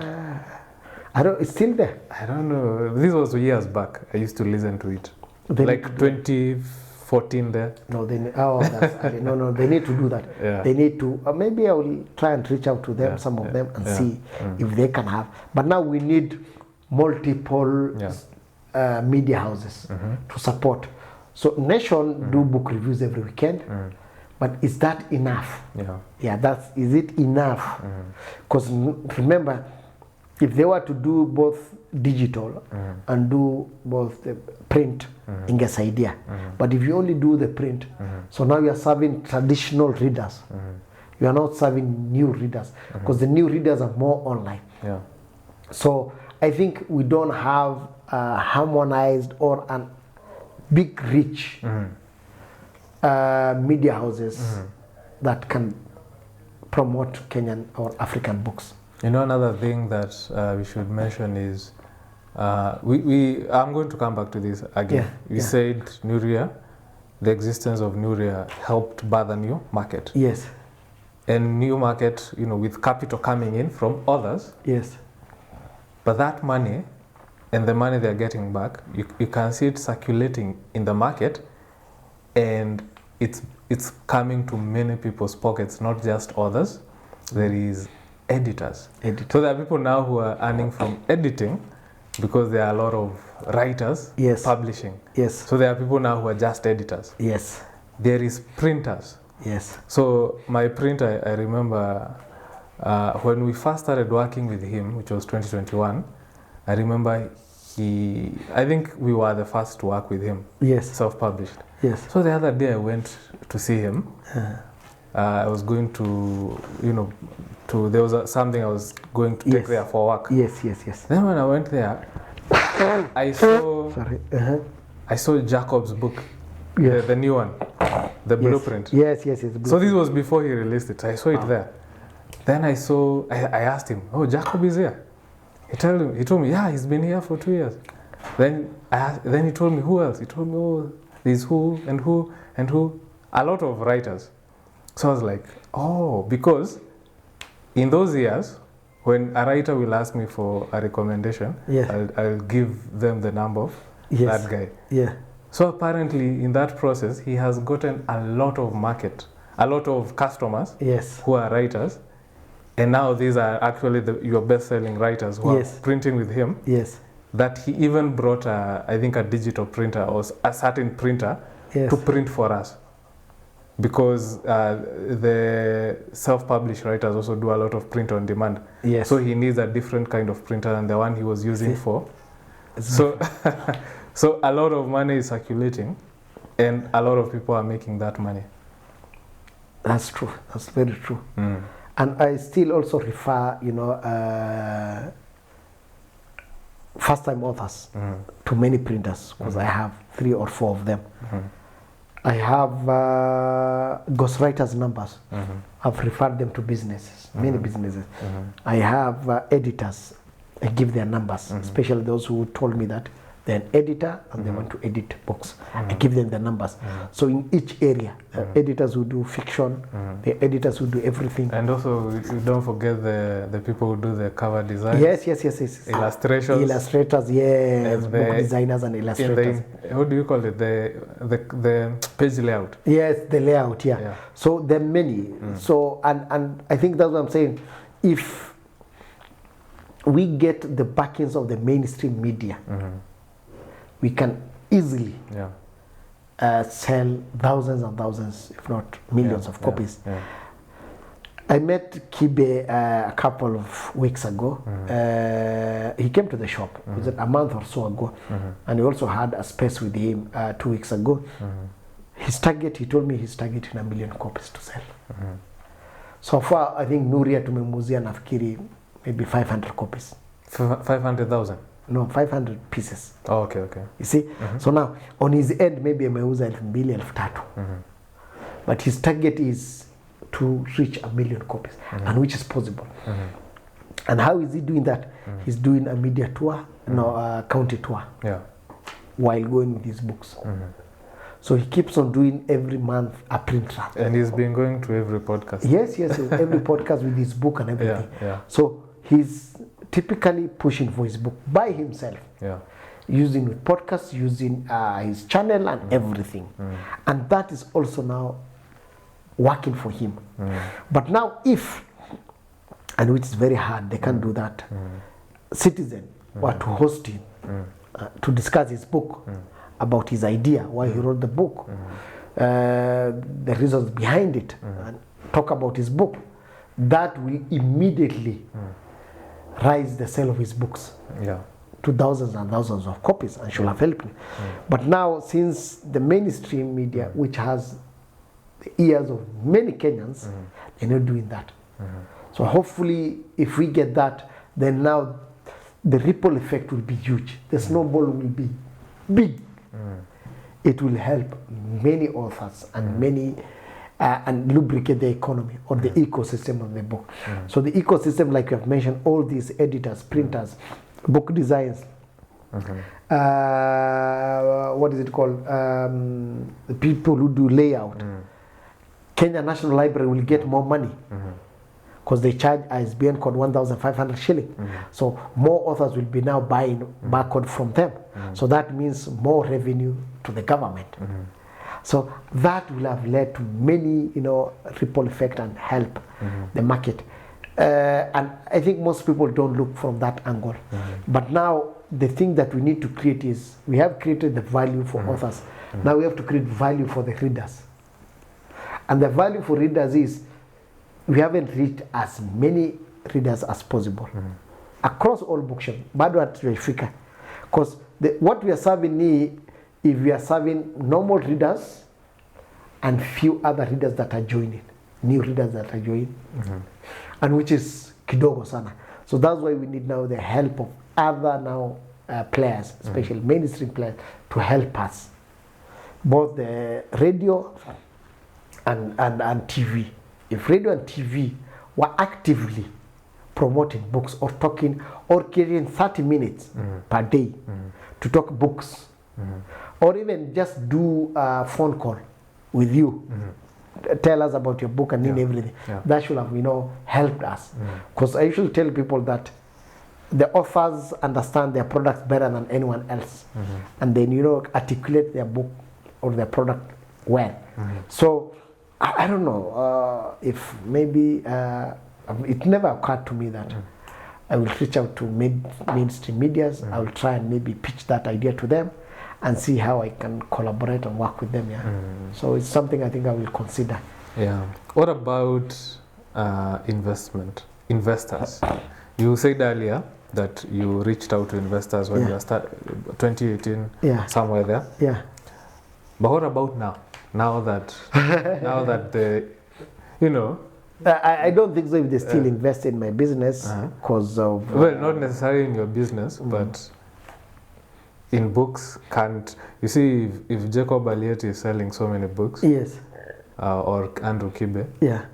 Can somebody, invest in them? Is like they can, but now it depends on the agreement that you'll have with them. I will love to, invest in books that are doing well, so that at least I get good return from it. But I think banks should now start having products for artists, not generally booksellers. No, for books, they must have a product tailored for artists, so that if I'm making a music and I don't have the money, I can reach out to maybe Equity Bank or any other bank, KCB, pitch that idea to them, and then they fund. They produce it for me, and then the account acts as an holding account, so that pesa imetoka huku. Once we settle our debt, now you own it fully, or you co-own it. So I don't know how that will be a good idea. I'm pitching to them now. For example, let's take the book business. Eric has a nice book. He has written a book, and the book's ready, but it needs editors, it needs book cover designers, and it needs book layout and printing. So he takes the idea to a bank. He tells them that the bank manager, I have an account with you guys, but the account is not active. Pesa kidogo ndio inaingia, sina pesa. I want to print this book. I want to give life to this book. So I need 1 million. What will I use for this 1 million? A, B, C, D. Book editing, book nini, book marketing, and my footwork, ya market, creating content for this book, blah blah, all these things. You list them out. So, and then now the money from the proceeds from this book, the book I will stock with Nuria and Bookshop, A, B, C. I will print 1,000 copies or 500,000 copies. No, 5,000 copies. I want to do a launch. This is the cost of the launch. I want to do it like this and this. I want to approach, or I want to sponsor an ad on Facebook. This is the cost. I will approach a marketer. This is the cost, and everything. This is all the cost. But now the money will be coming where? To this account. So I will not remove it till imefika 1 million. So my target is to sell 10,000 copies. So print for me 10,000 copies, or 1,000 copies, or 2,000 copies. And then once pesa imeingia huku, I settle the loan. Now our contract ends there. So we must have such kind of products. We don't have it. I don't see any. And then they replicate the same thing for artists, musicians, people who do artwork. Watakutengeneza artwork, buy for them the art. What are TikTokers, buy for them these products. So I haven't seen a bank who thought about artists and create a product for them, tailor-made for them, and now maybe even collateralize, maybe create collateral on that, around that product. But nowadays all banks are, nitakunulia gari, but gari itakuwa collateral. Nitakunulia land will be collateral, something of the sort. You have money, you don't have the ability to repay. Ability basically means money has to come through either salary or business money have to come through your bank, so that I ascertain that if I can give you that money or not, so that you have the ability to repay your debt, which is okay. But they need to also look at from the angle of how can we create value in a whole industry that's not there. So Nuria created a value for self-published authors. So a bank has to come, how can we finance and create value for self-published authors? Basically venture capital. Yes. Like how they do in Silicon Valley. Yes. Because I'm pretty sure when those venture capitalists, when they were financing Facebook and all these other companies, a lot of them didn't return. In the earlier years. It took 11 years, I think, for Amazon. So what they usually do is that they fund multiple So it's like kucheza kamari. So that you get return on this. Yes. You make so losses on that. when you get a unicorn like Facebook. Yes. All the money you invested, you get back 100 times, 1,000 times. Yeah. We don't have venture capitalists. I think it's one thing that I want to be in future when I raise some money. So we don't have equity investors in Kenya. We don't have venture capitalists. So the thing that works for us in Kenya is debt financing, deni to borrowing. So that's the only thing. Because once we get a multiple financiers in our industry, I think the Kenya will be on another level. And that's what we need. So idea financing is hard in Kenya because you can't just finance an idea. And you know, it doesn't have to be a book. When you I'm just generally talking about other products. No, I'm saying for them, yes, it doesn't even have to be a book. Yes. It could be finance a festival, a book festival. And then they see and then of course there will be vendors, there will be what? You'll make back your money. Correct. They can. Yeah. So, but it needs a risk because most of them, they look at events, especially book events, as low return. Because there's high return in the music events. Because people better, they can pay for, attending what is it called, a music festival than attending, if you say that you're bringing in a certain musician, from outside, Rihanna or Beyonce, that automatically will sell out, especially those big names, the big brands.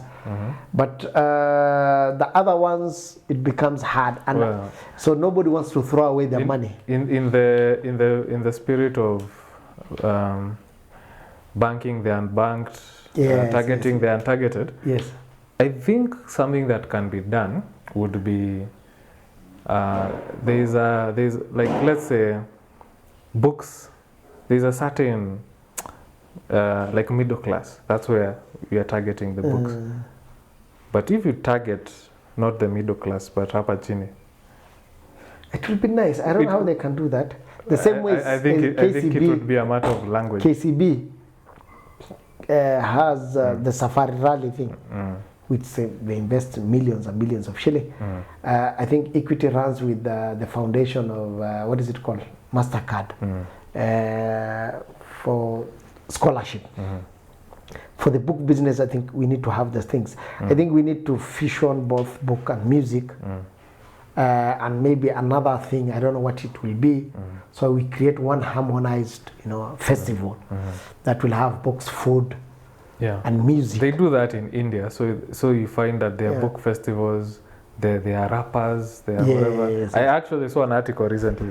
They have like 100 festivals, and the title of the article was, why does India have so many festivals, book festivals, yet Indians are not reading? So there are many other things that is going on. Yes.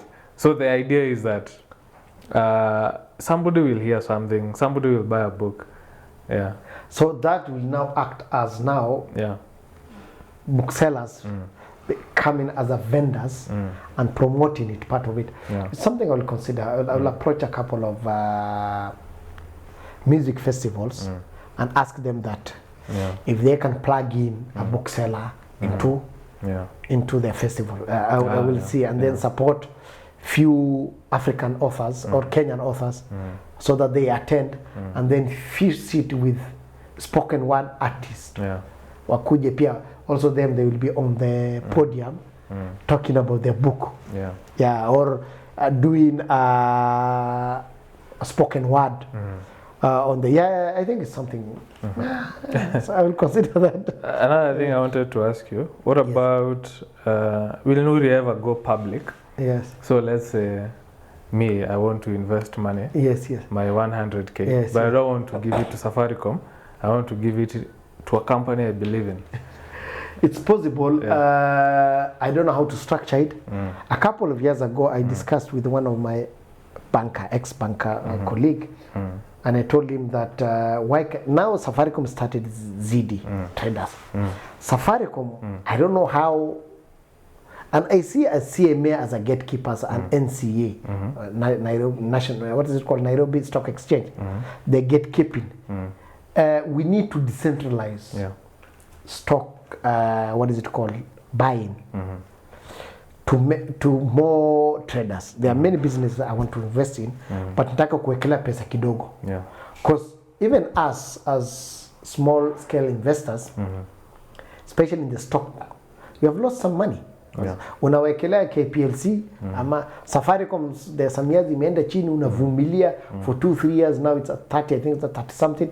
So the same thing with everything. So I think they need to give what is it called, a chance to small scale like me, like Nuria now. If they were Safaricom were to onboard me, I should have put it there, so that the documentation for me listing my business on stock exchange or a mini stock exchange should be less than what is required from KCB or something of the sort. So I really want to put an IPO on Nuria, but I wanted something that is flexible to me, so that I can raise funds through small investors kama wewe and grow Nuria. So I discussed with that friend of mine. I told him that why can't we start Nairobi Stock Exchange, but for small scale businesses, for mama mbogas. So the challenge is regulation. So always the people who, and I see regulation as gatekeeping, and they're always saying we are protecting investors, we are protecting buyers, we are protecting. It's not like that. Why can't you tailor make a regulation for small traders? I want to invest a trader that's doing well, a small trader that's doing well. Naona tu biashara yake iko mzuri, nitawekela pesa kidogo. He's listed in a small or a mini or a micro NSC stock exchange mini. So baadaye tukatafuta kitu, he told me it's not possible, it's hard. I hope one day, one time, we can establish a trader, an app trading platform where I can invest in small businesses. Hata kama podcast. Iko nini podcast is put there, your podcast is up there. So performing how is doing it. So, and they look for a way to regulate and control and know who are the investors, or no, who are the owners of that business, who are they, do a background check, and what money can we hold for them. So for example, now we invested 100,000. That 100,000, can they insure it with another insurance company? In case this business goes down, the insurance company can't repay you back, can pay you back. If not 100%, I pay you back 50% or 70%. And then every year, what is Nuria giving you? What is the returns? What are you getting every month or every year? So in terms of dividend, in terms of, so Eric, if the government does that, no, the kind of money that will be flowing in Kenya will be out of this world. Will be out of this world. Are they willing to do that? I don't know. Why are they not willing to do that? Because we're all controlled by foreigners. We don't control ourselves. The day we decentralize stock purchases of small businesses will be the day I think Kenya will be on another level. Because there are many Kenyans who are sitting with a lot of cash, but they don't know what to do with it. It's sitting in fixed deposit account in banks. So, because some years ago, banks had this fear. Safaricom will take all the businesses that banks have. Safaricom did not. So, M-Pesa created many other businesses of other opportunities. Lipa na M-Pesa, till, buy goods, nini. So a lot of things opened up. People can be easily paid and helped banks now. Did Safaricom take the business of banks? No. Safaricom helped more banks then those banks have contributed to the Safaricom growth.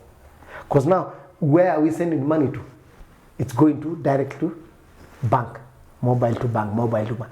I want to access the money. I will just immediately withdraw from using my mobile bank, access it, pay another person. So I'm paying faster.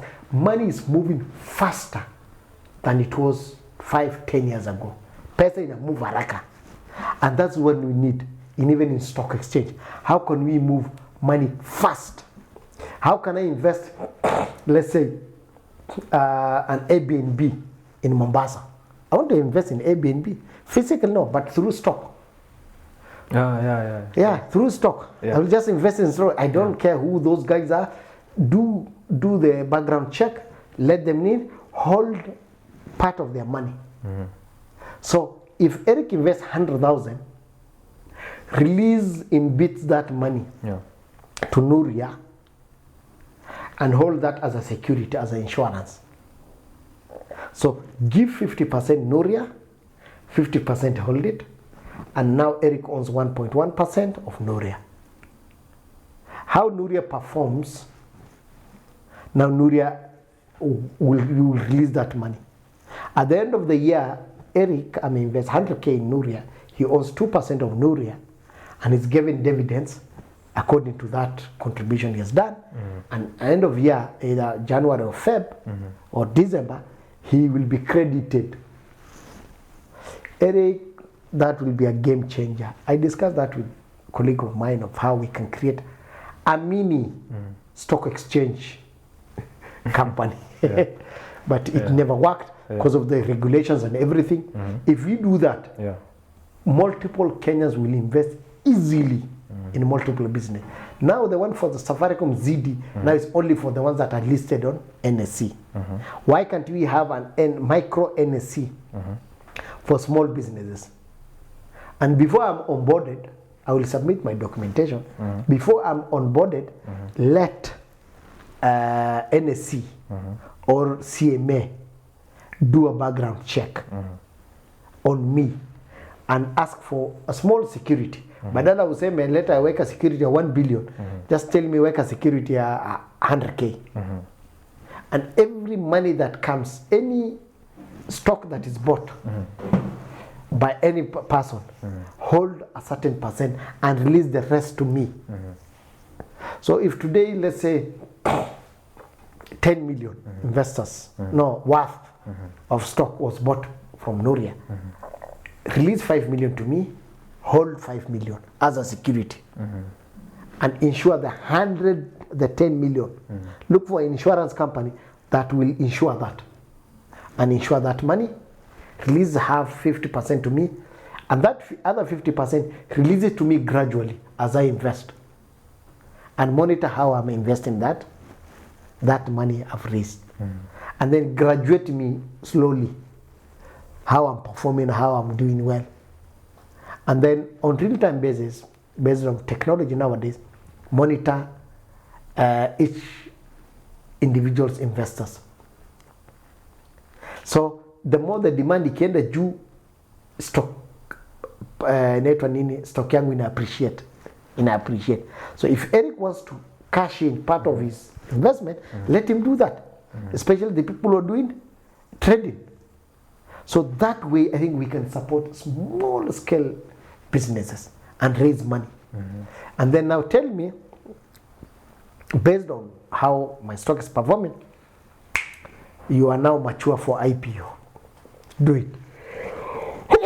Sorry. I think that is an amazing, conversation we should have.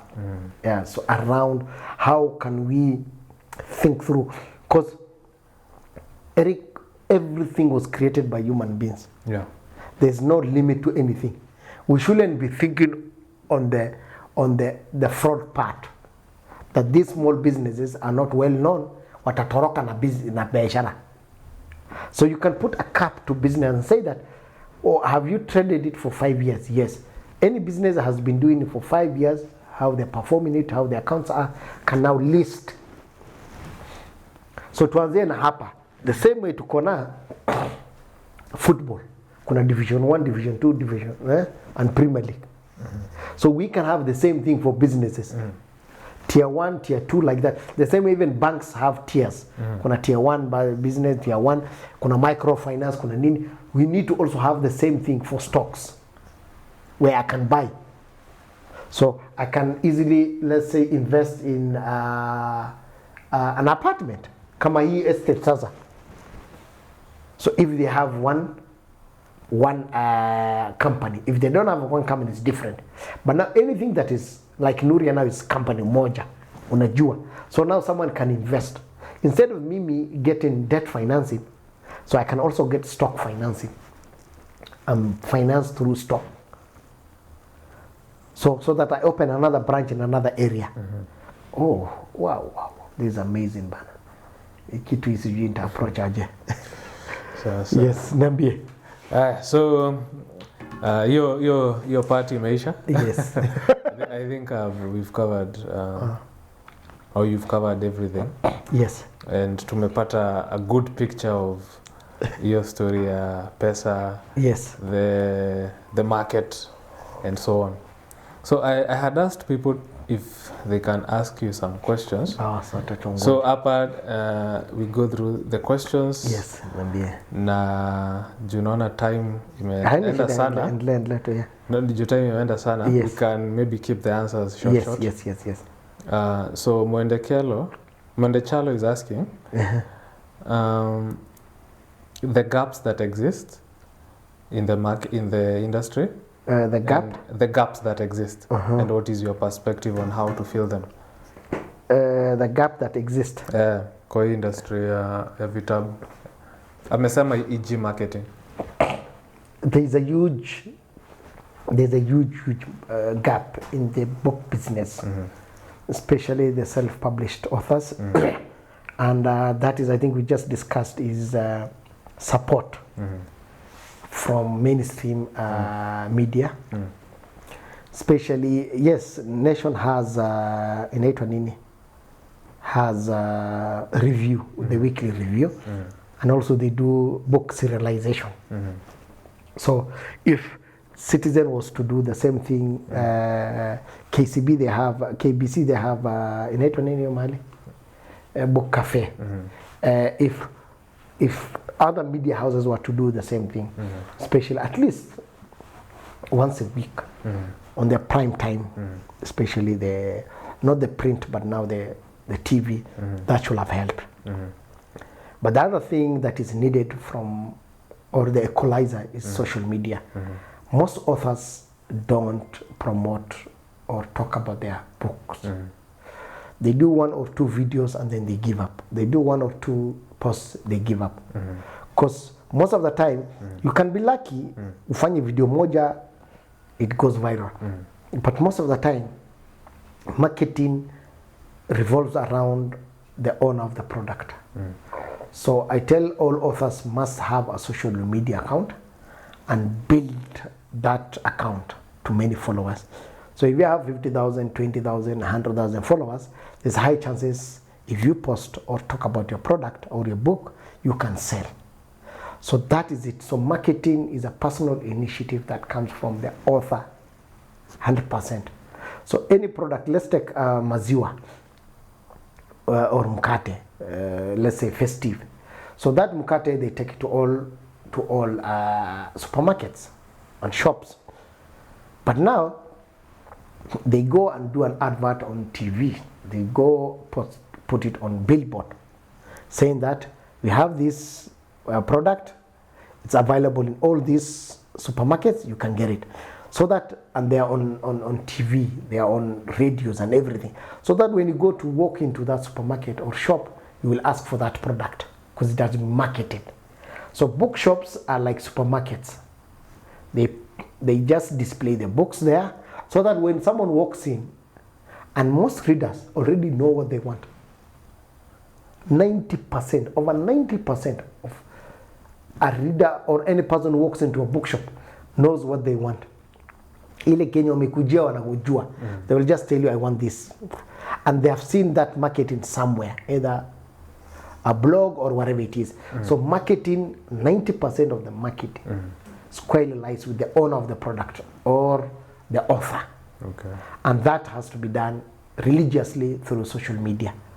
And as for the support from us and other channels, ni kidogo sana. Us will post it once in a while, tukikumbuka, or we share with materials with us. But now it has to come from the author most of the time. So marketing is a must. Okay. And Auliza, on average, do most book buyers come with a book in mind? Yes. Or do they just come to buy any book? 90% of them, they have something in mind. Okay. 90% of the readers. Okay. Over 90%, yeah. Then Auliza, ati how Kenyans buy or read books, what makes them buy? How do they buy? What influences them to buy books, etc.? Like, it's just what they see. There is an influence. A podcast, a YouTube video, an article, a friend, an author who promoted his book. You saw someone, a book, maybe in a matatu or whatever it is, there is a push, a book club, whatever it is, something pushes you.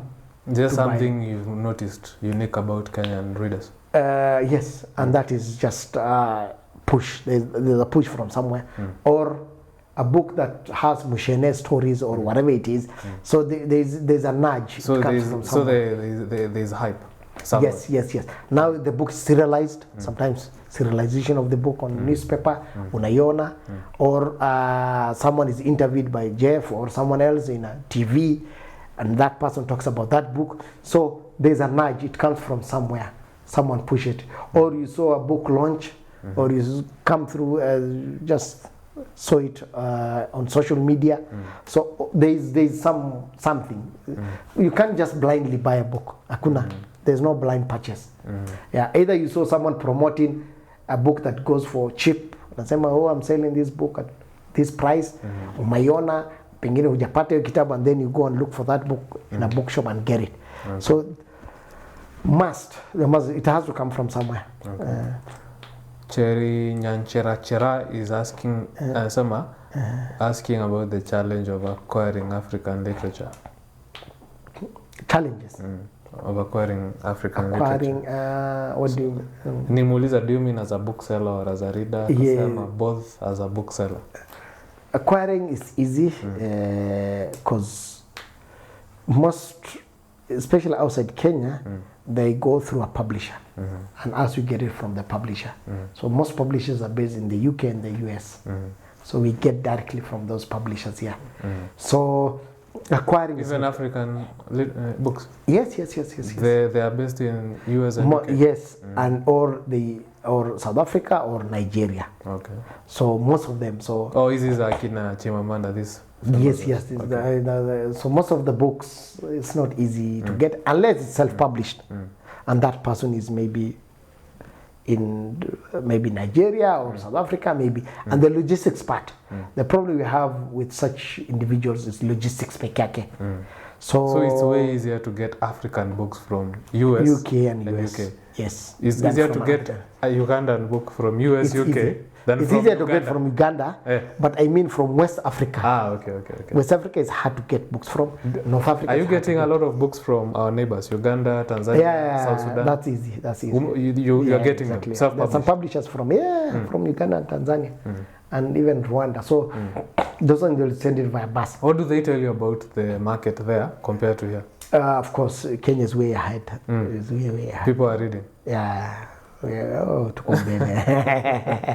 saw Ugandan. I think it was a writer saying, Kenya is so ahead in terms of the book market. Book market, we are way ahead. Funnily enough, a Canadian author told me the same thing, that we have a better book industry or literature here than in Canada. It's possible because even though Canada is a mix of, is it French and it's because of that. But the countries that lead is UK and the US when it comes to English speaking books. Okay. Yeah.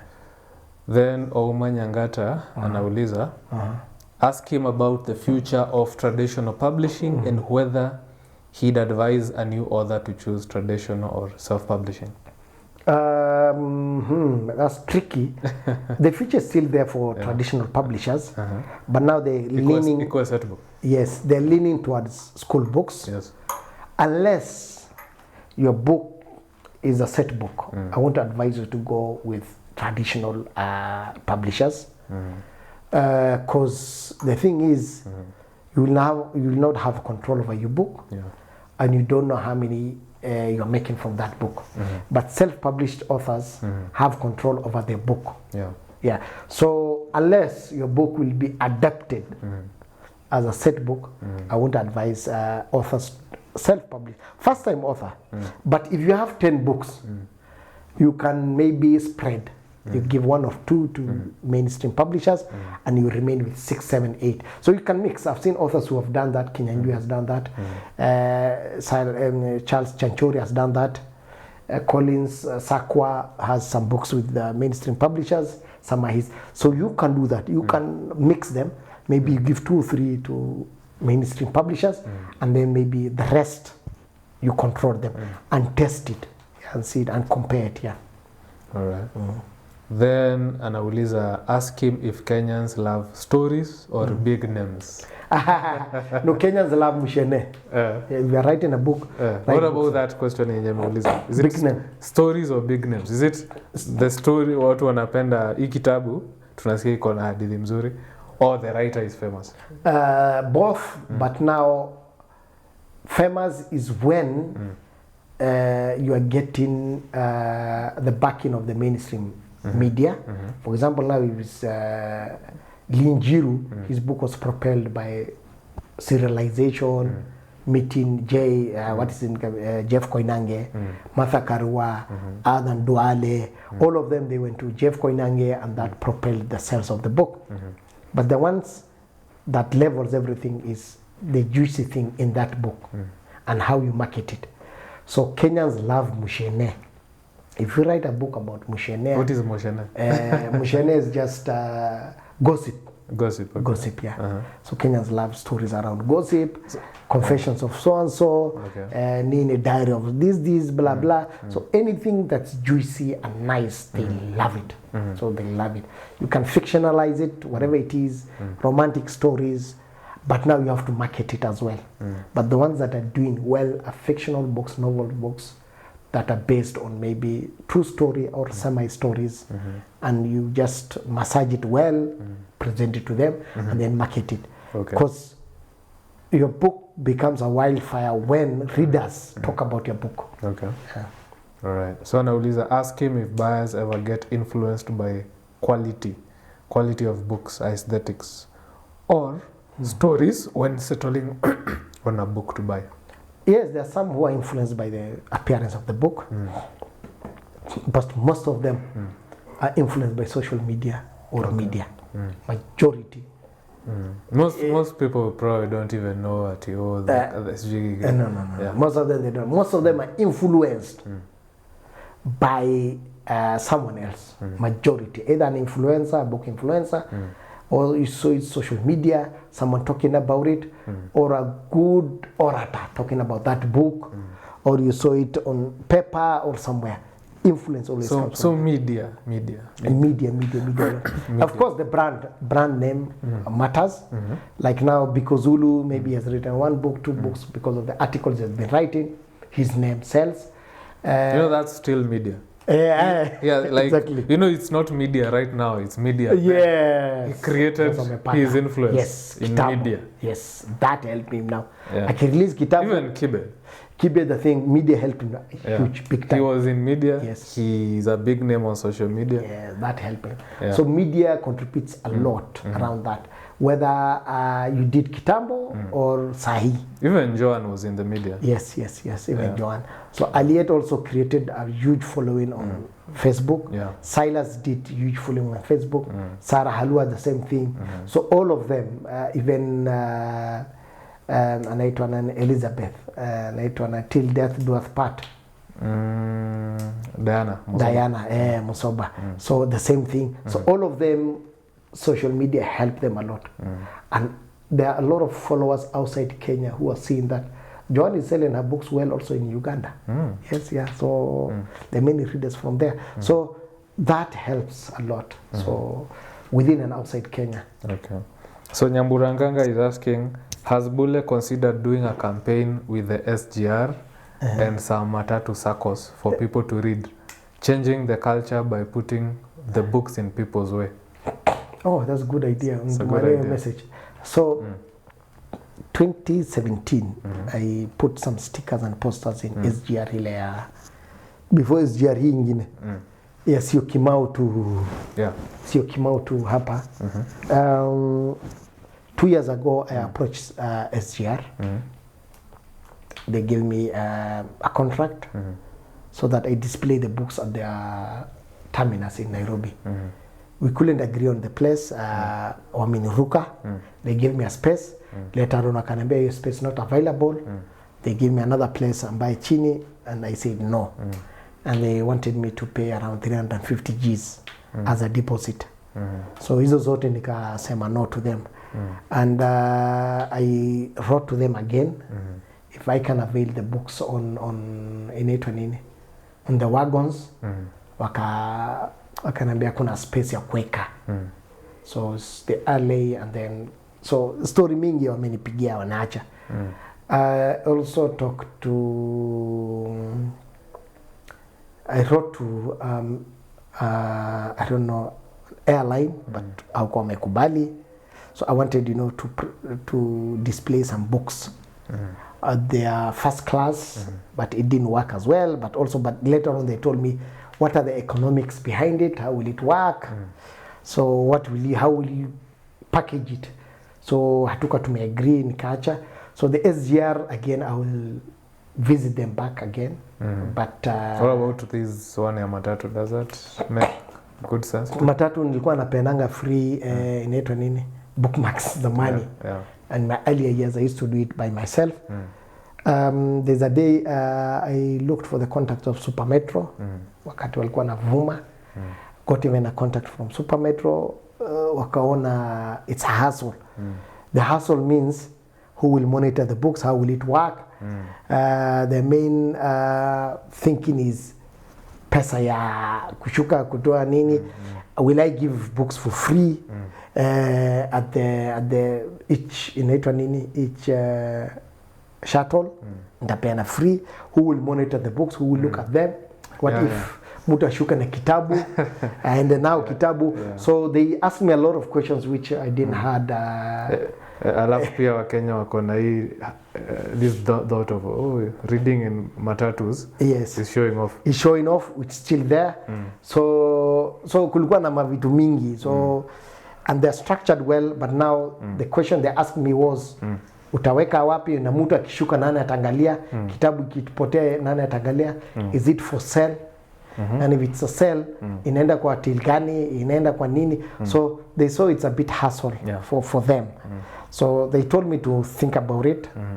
But now the SGR one is the main one. So how to visit again SGR? So those 4 hours are very boring. Yes. I have to visit. Hata huko kwa terminus when you are waiting. They told me wamenikataza your space. When people are waiting, you wait. You can wait a long time. The waiting area wamenikataza. And that was the first agreement I had with them. I will visit again and see how it works. Stanley Gazemba anauliza, now that we've heard from Ngoge and Mejamwangi, what needs? There were some stories about they had bad contracts. They didn't make a lot of money from those books. What needs to be done to make writers pay rent from royalties to enable them abandon side gigs and focus solely on writing? There are a couple of authors I have now who are doing it as full-time job. And fortunately or unfortunately, I don't know, those ones have built their names for many years. And that is what is paying off now. For an author to make good money from it, because I usually say nowadays authors also double up as editors, especially fiction writers. They can double up as editing in that.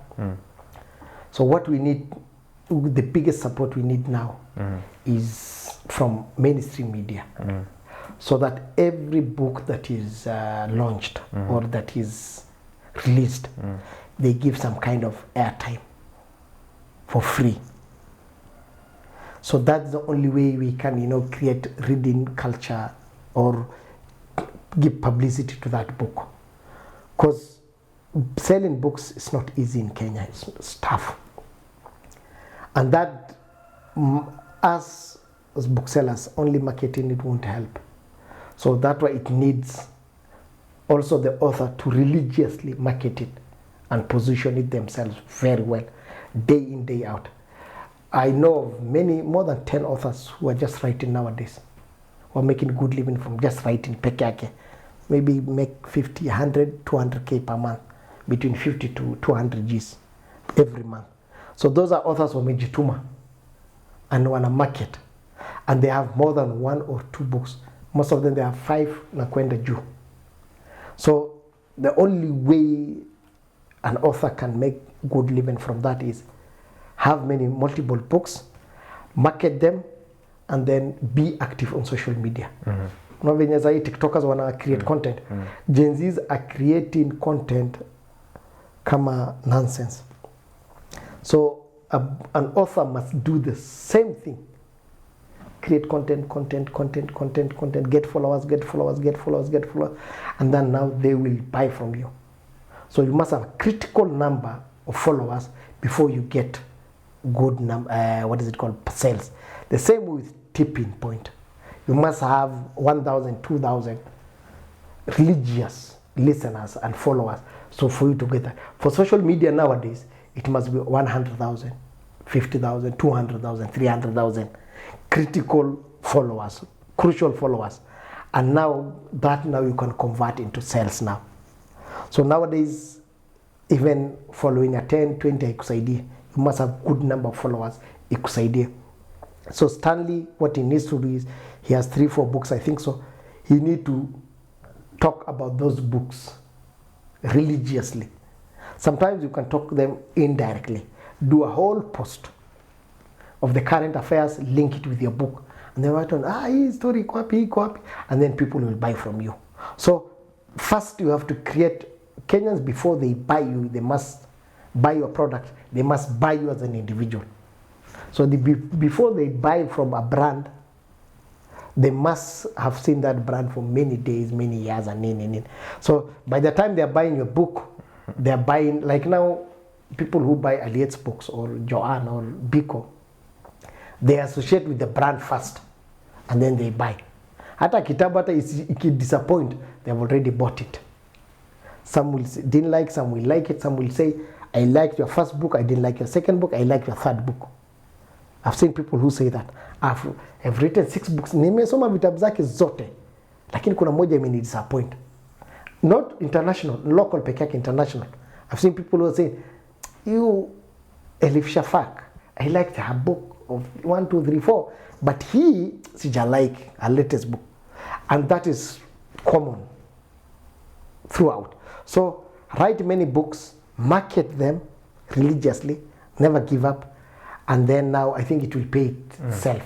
So for mainstream media, I don't know how to approach it. How they can help us here. All right. Then there is William Kopchiki. I think he's from the Library of Congress. Anasema, Mr. Bulle provides a tremendous service, not necessarily a question for him, but in general, I continue to be struck by the fact that African authors who are published by US or British, chiefly publishers, are then imported into Kenya, where they are widely sold in various stores. This is fine. On the other hand, you will never find the same level of local publications from neighboring countries such as Tanzania, Uganda, etc. in these same Kenyan bookstores.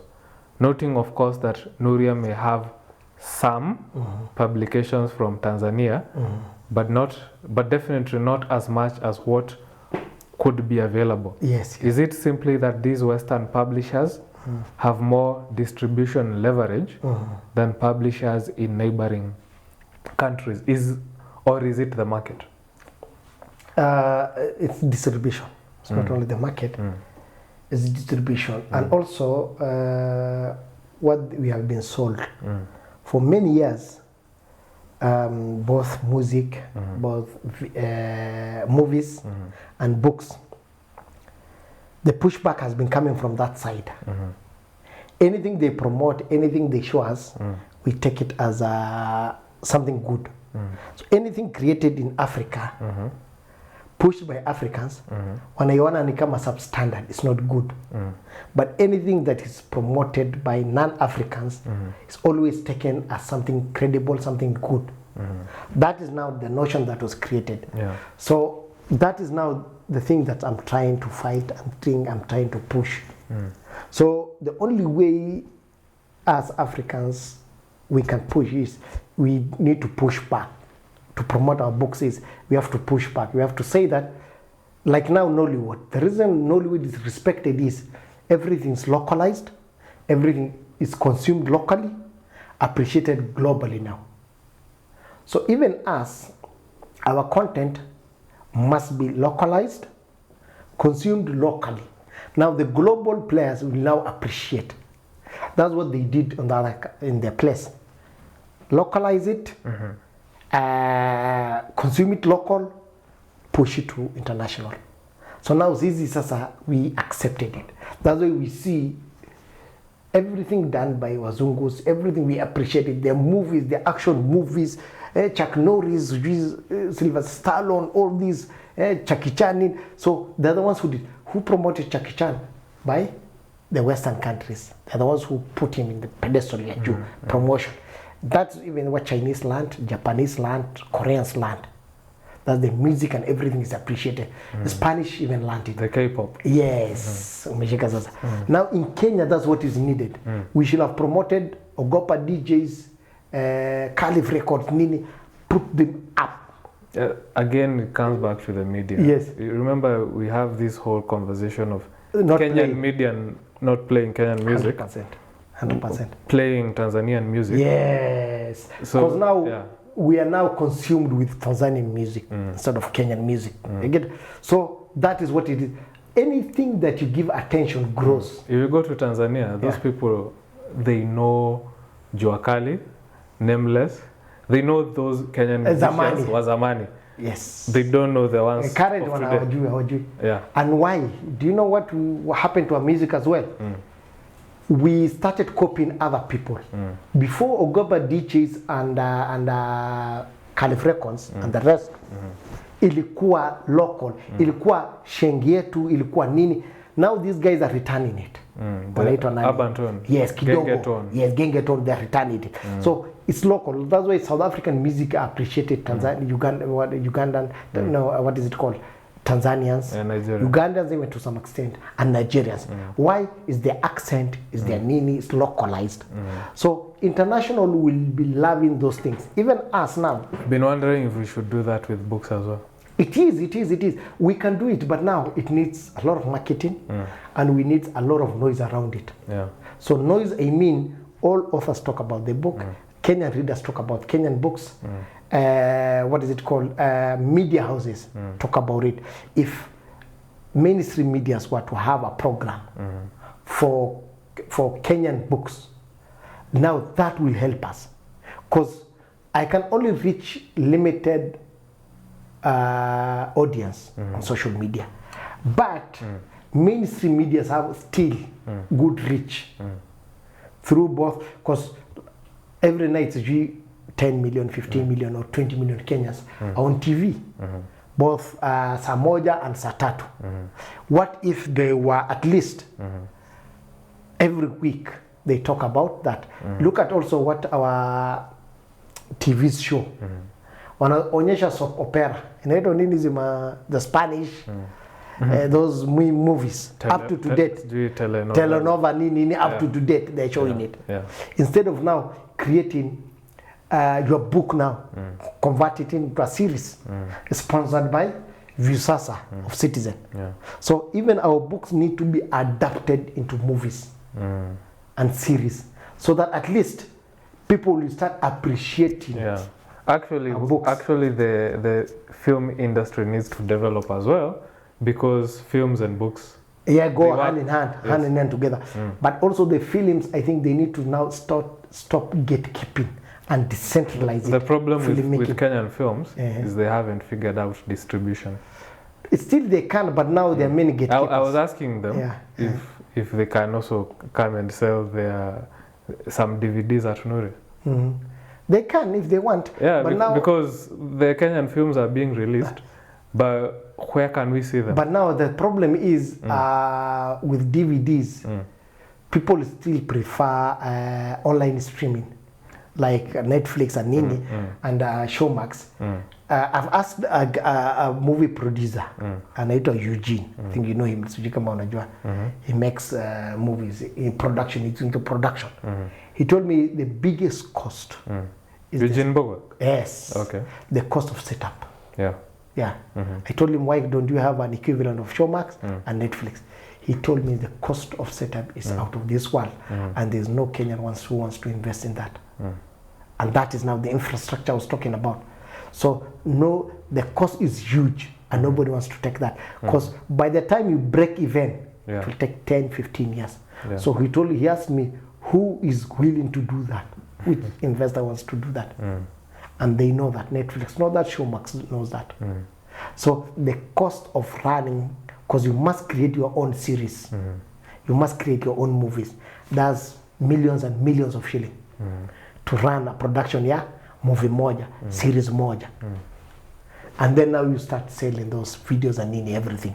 Are you getting me? Yeah. So Netflix, that's what they know. The cost of entry iko juu. So, somebody is asking, Ken Adams Njogona is asking, ask him, do Kenyans really read? Does the sale of books from the store satisfy him? No, the sales they do read, Kenyans read, but we are yet to have a critical sale or number that can propel us to many stores. Yeah, so yes, Kenyans read, but iko chache. Kenyans also read pirated books, so the readership is huge, but they read PDF books. Those are e-books. They get it for free, and then and pirated books. So the many Kenyans still read pirated books because of the cost. So yes, we don't have a critical number that can help us, do a lot of stuff. So if I were to get serious sales in terms of books, that will have helped me now organize a lot of stuff, and open many branches, and even help self-published authors in invest in producing books. So we are yet to get good number. Then there's Dambuki Frederick anauliza, what drives a book to get a big audience? Hii ni kama umeisema, so you can summarize haraka sana. So I think the book sale is basically marketing. One is the kind of topic you choose. Kenyans tend to avoid spiritual books. Yeah. Really? Yes, they tend to avoid spiritual books. Hawataki mavitabu mingi za kidini. Unless you write a book and then your target audience will be spiritual centers, mahali za madini, church na kanisa most. But if for mainstream, Kenyans tend to avoid that. Okay. But now the books that are doing well in Kenya now are of course books on gossips, books on politics, novels of course, and then what else? Political books. We love politics. In terms of politics, whether it's memoir, whether it's politics generally. But now still again, everything boils down to how you market that book. Okay. The marketing part. You might have a good book. The storyline is good and everything.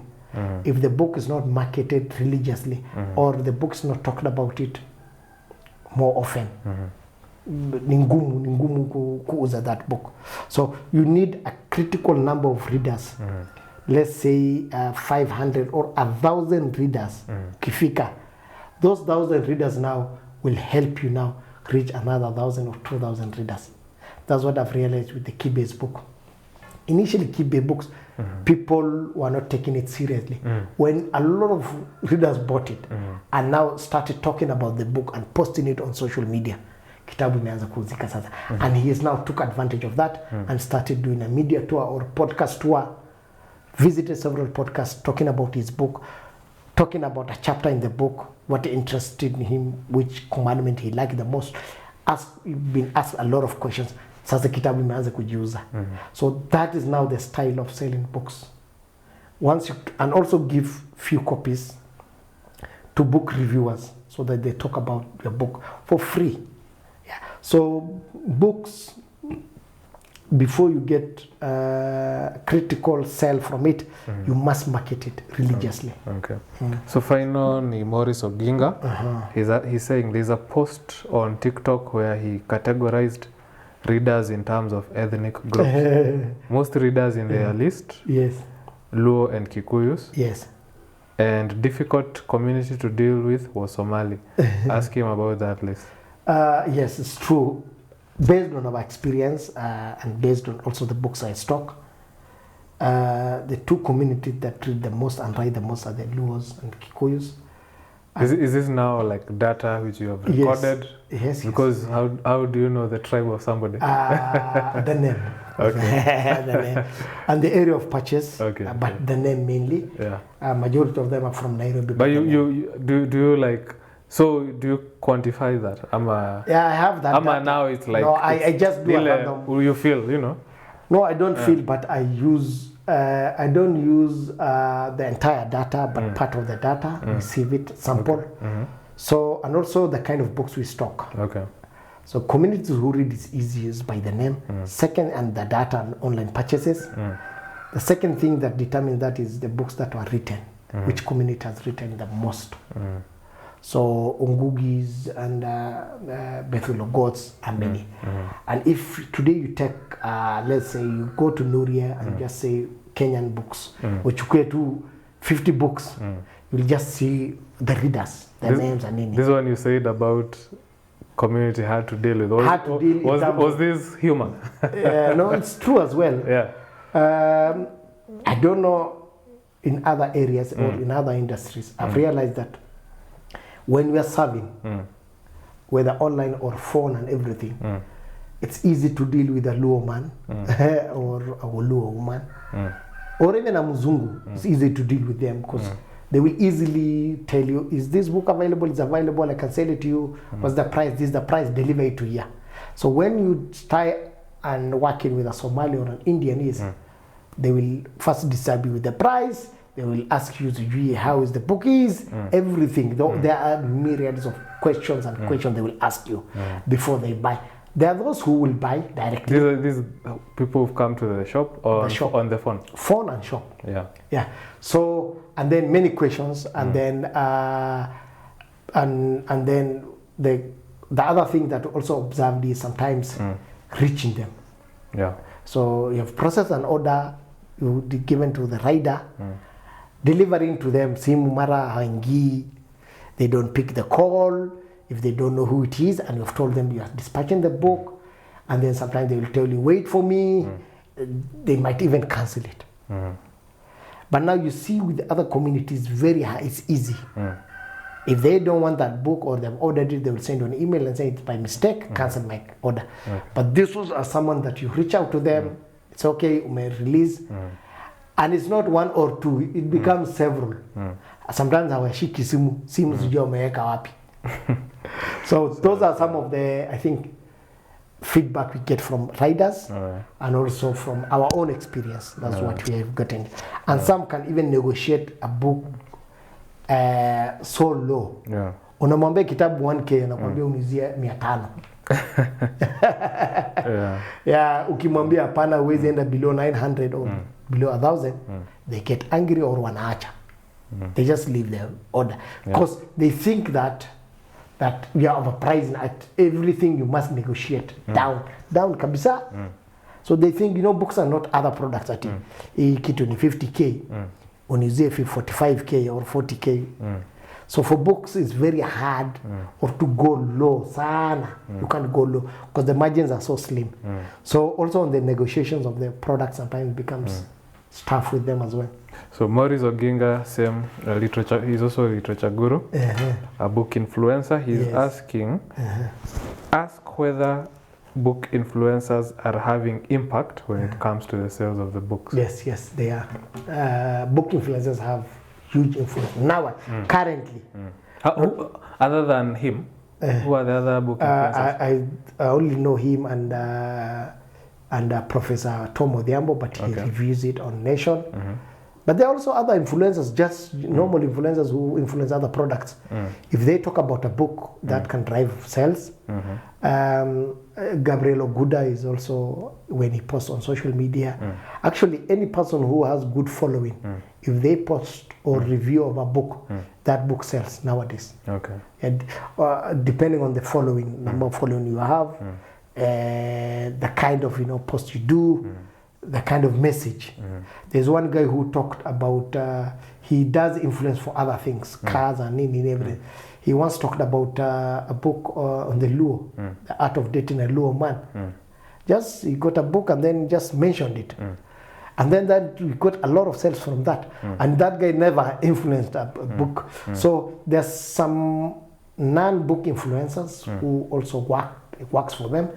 And there's also book influencers, literature guru, Professor Tom Odhiambo, Gabriel Oguda sometimes sells. Even anaitwa nani Boniface Mwangi, and sometimes he posts.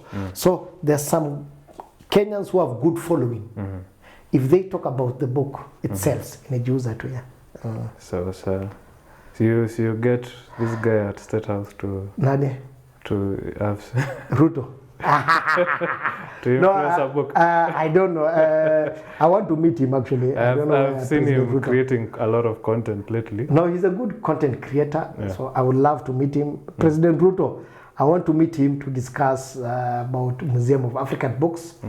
So I don't know how I can meet you. There are many gatekeepers. So, but personally, I want to meet him so that I discuss. Actually.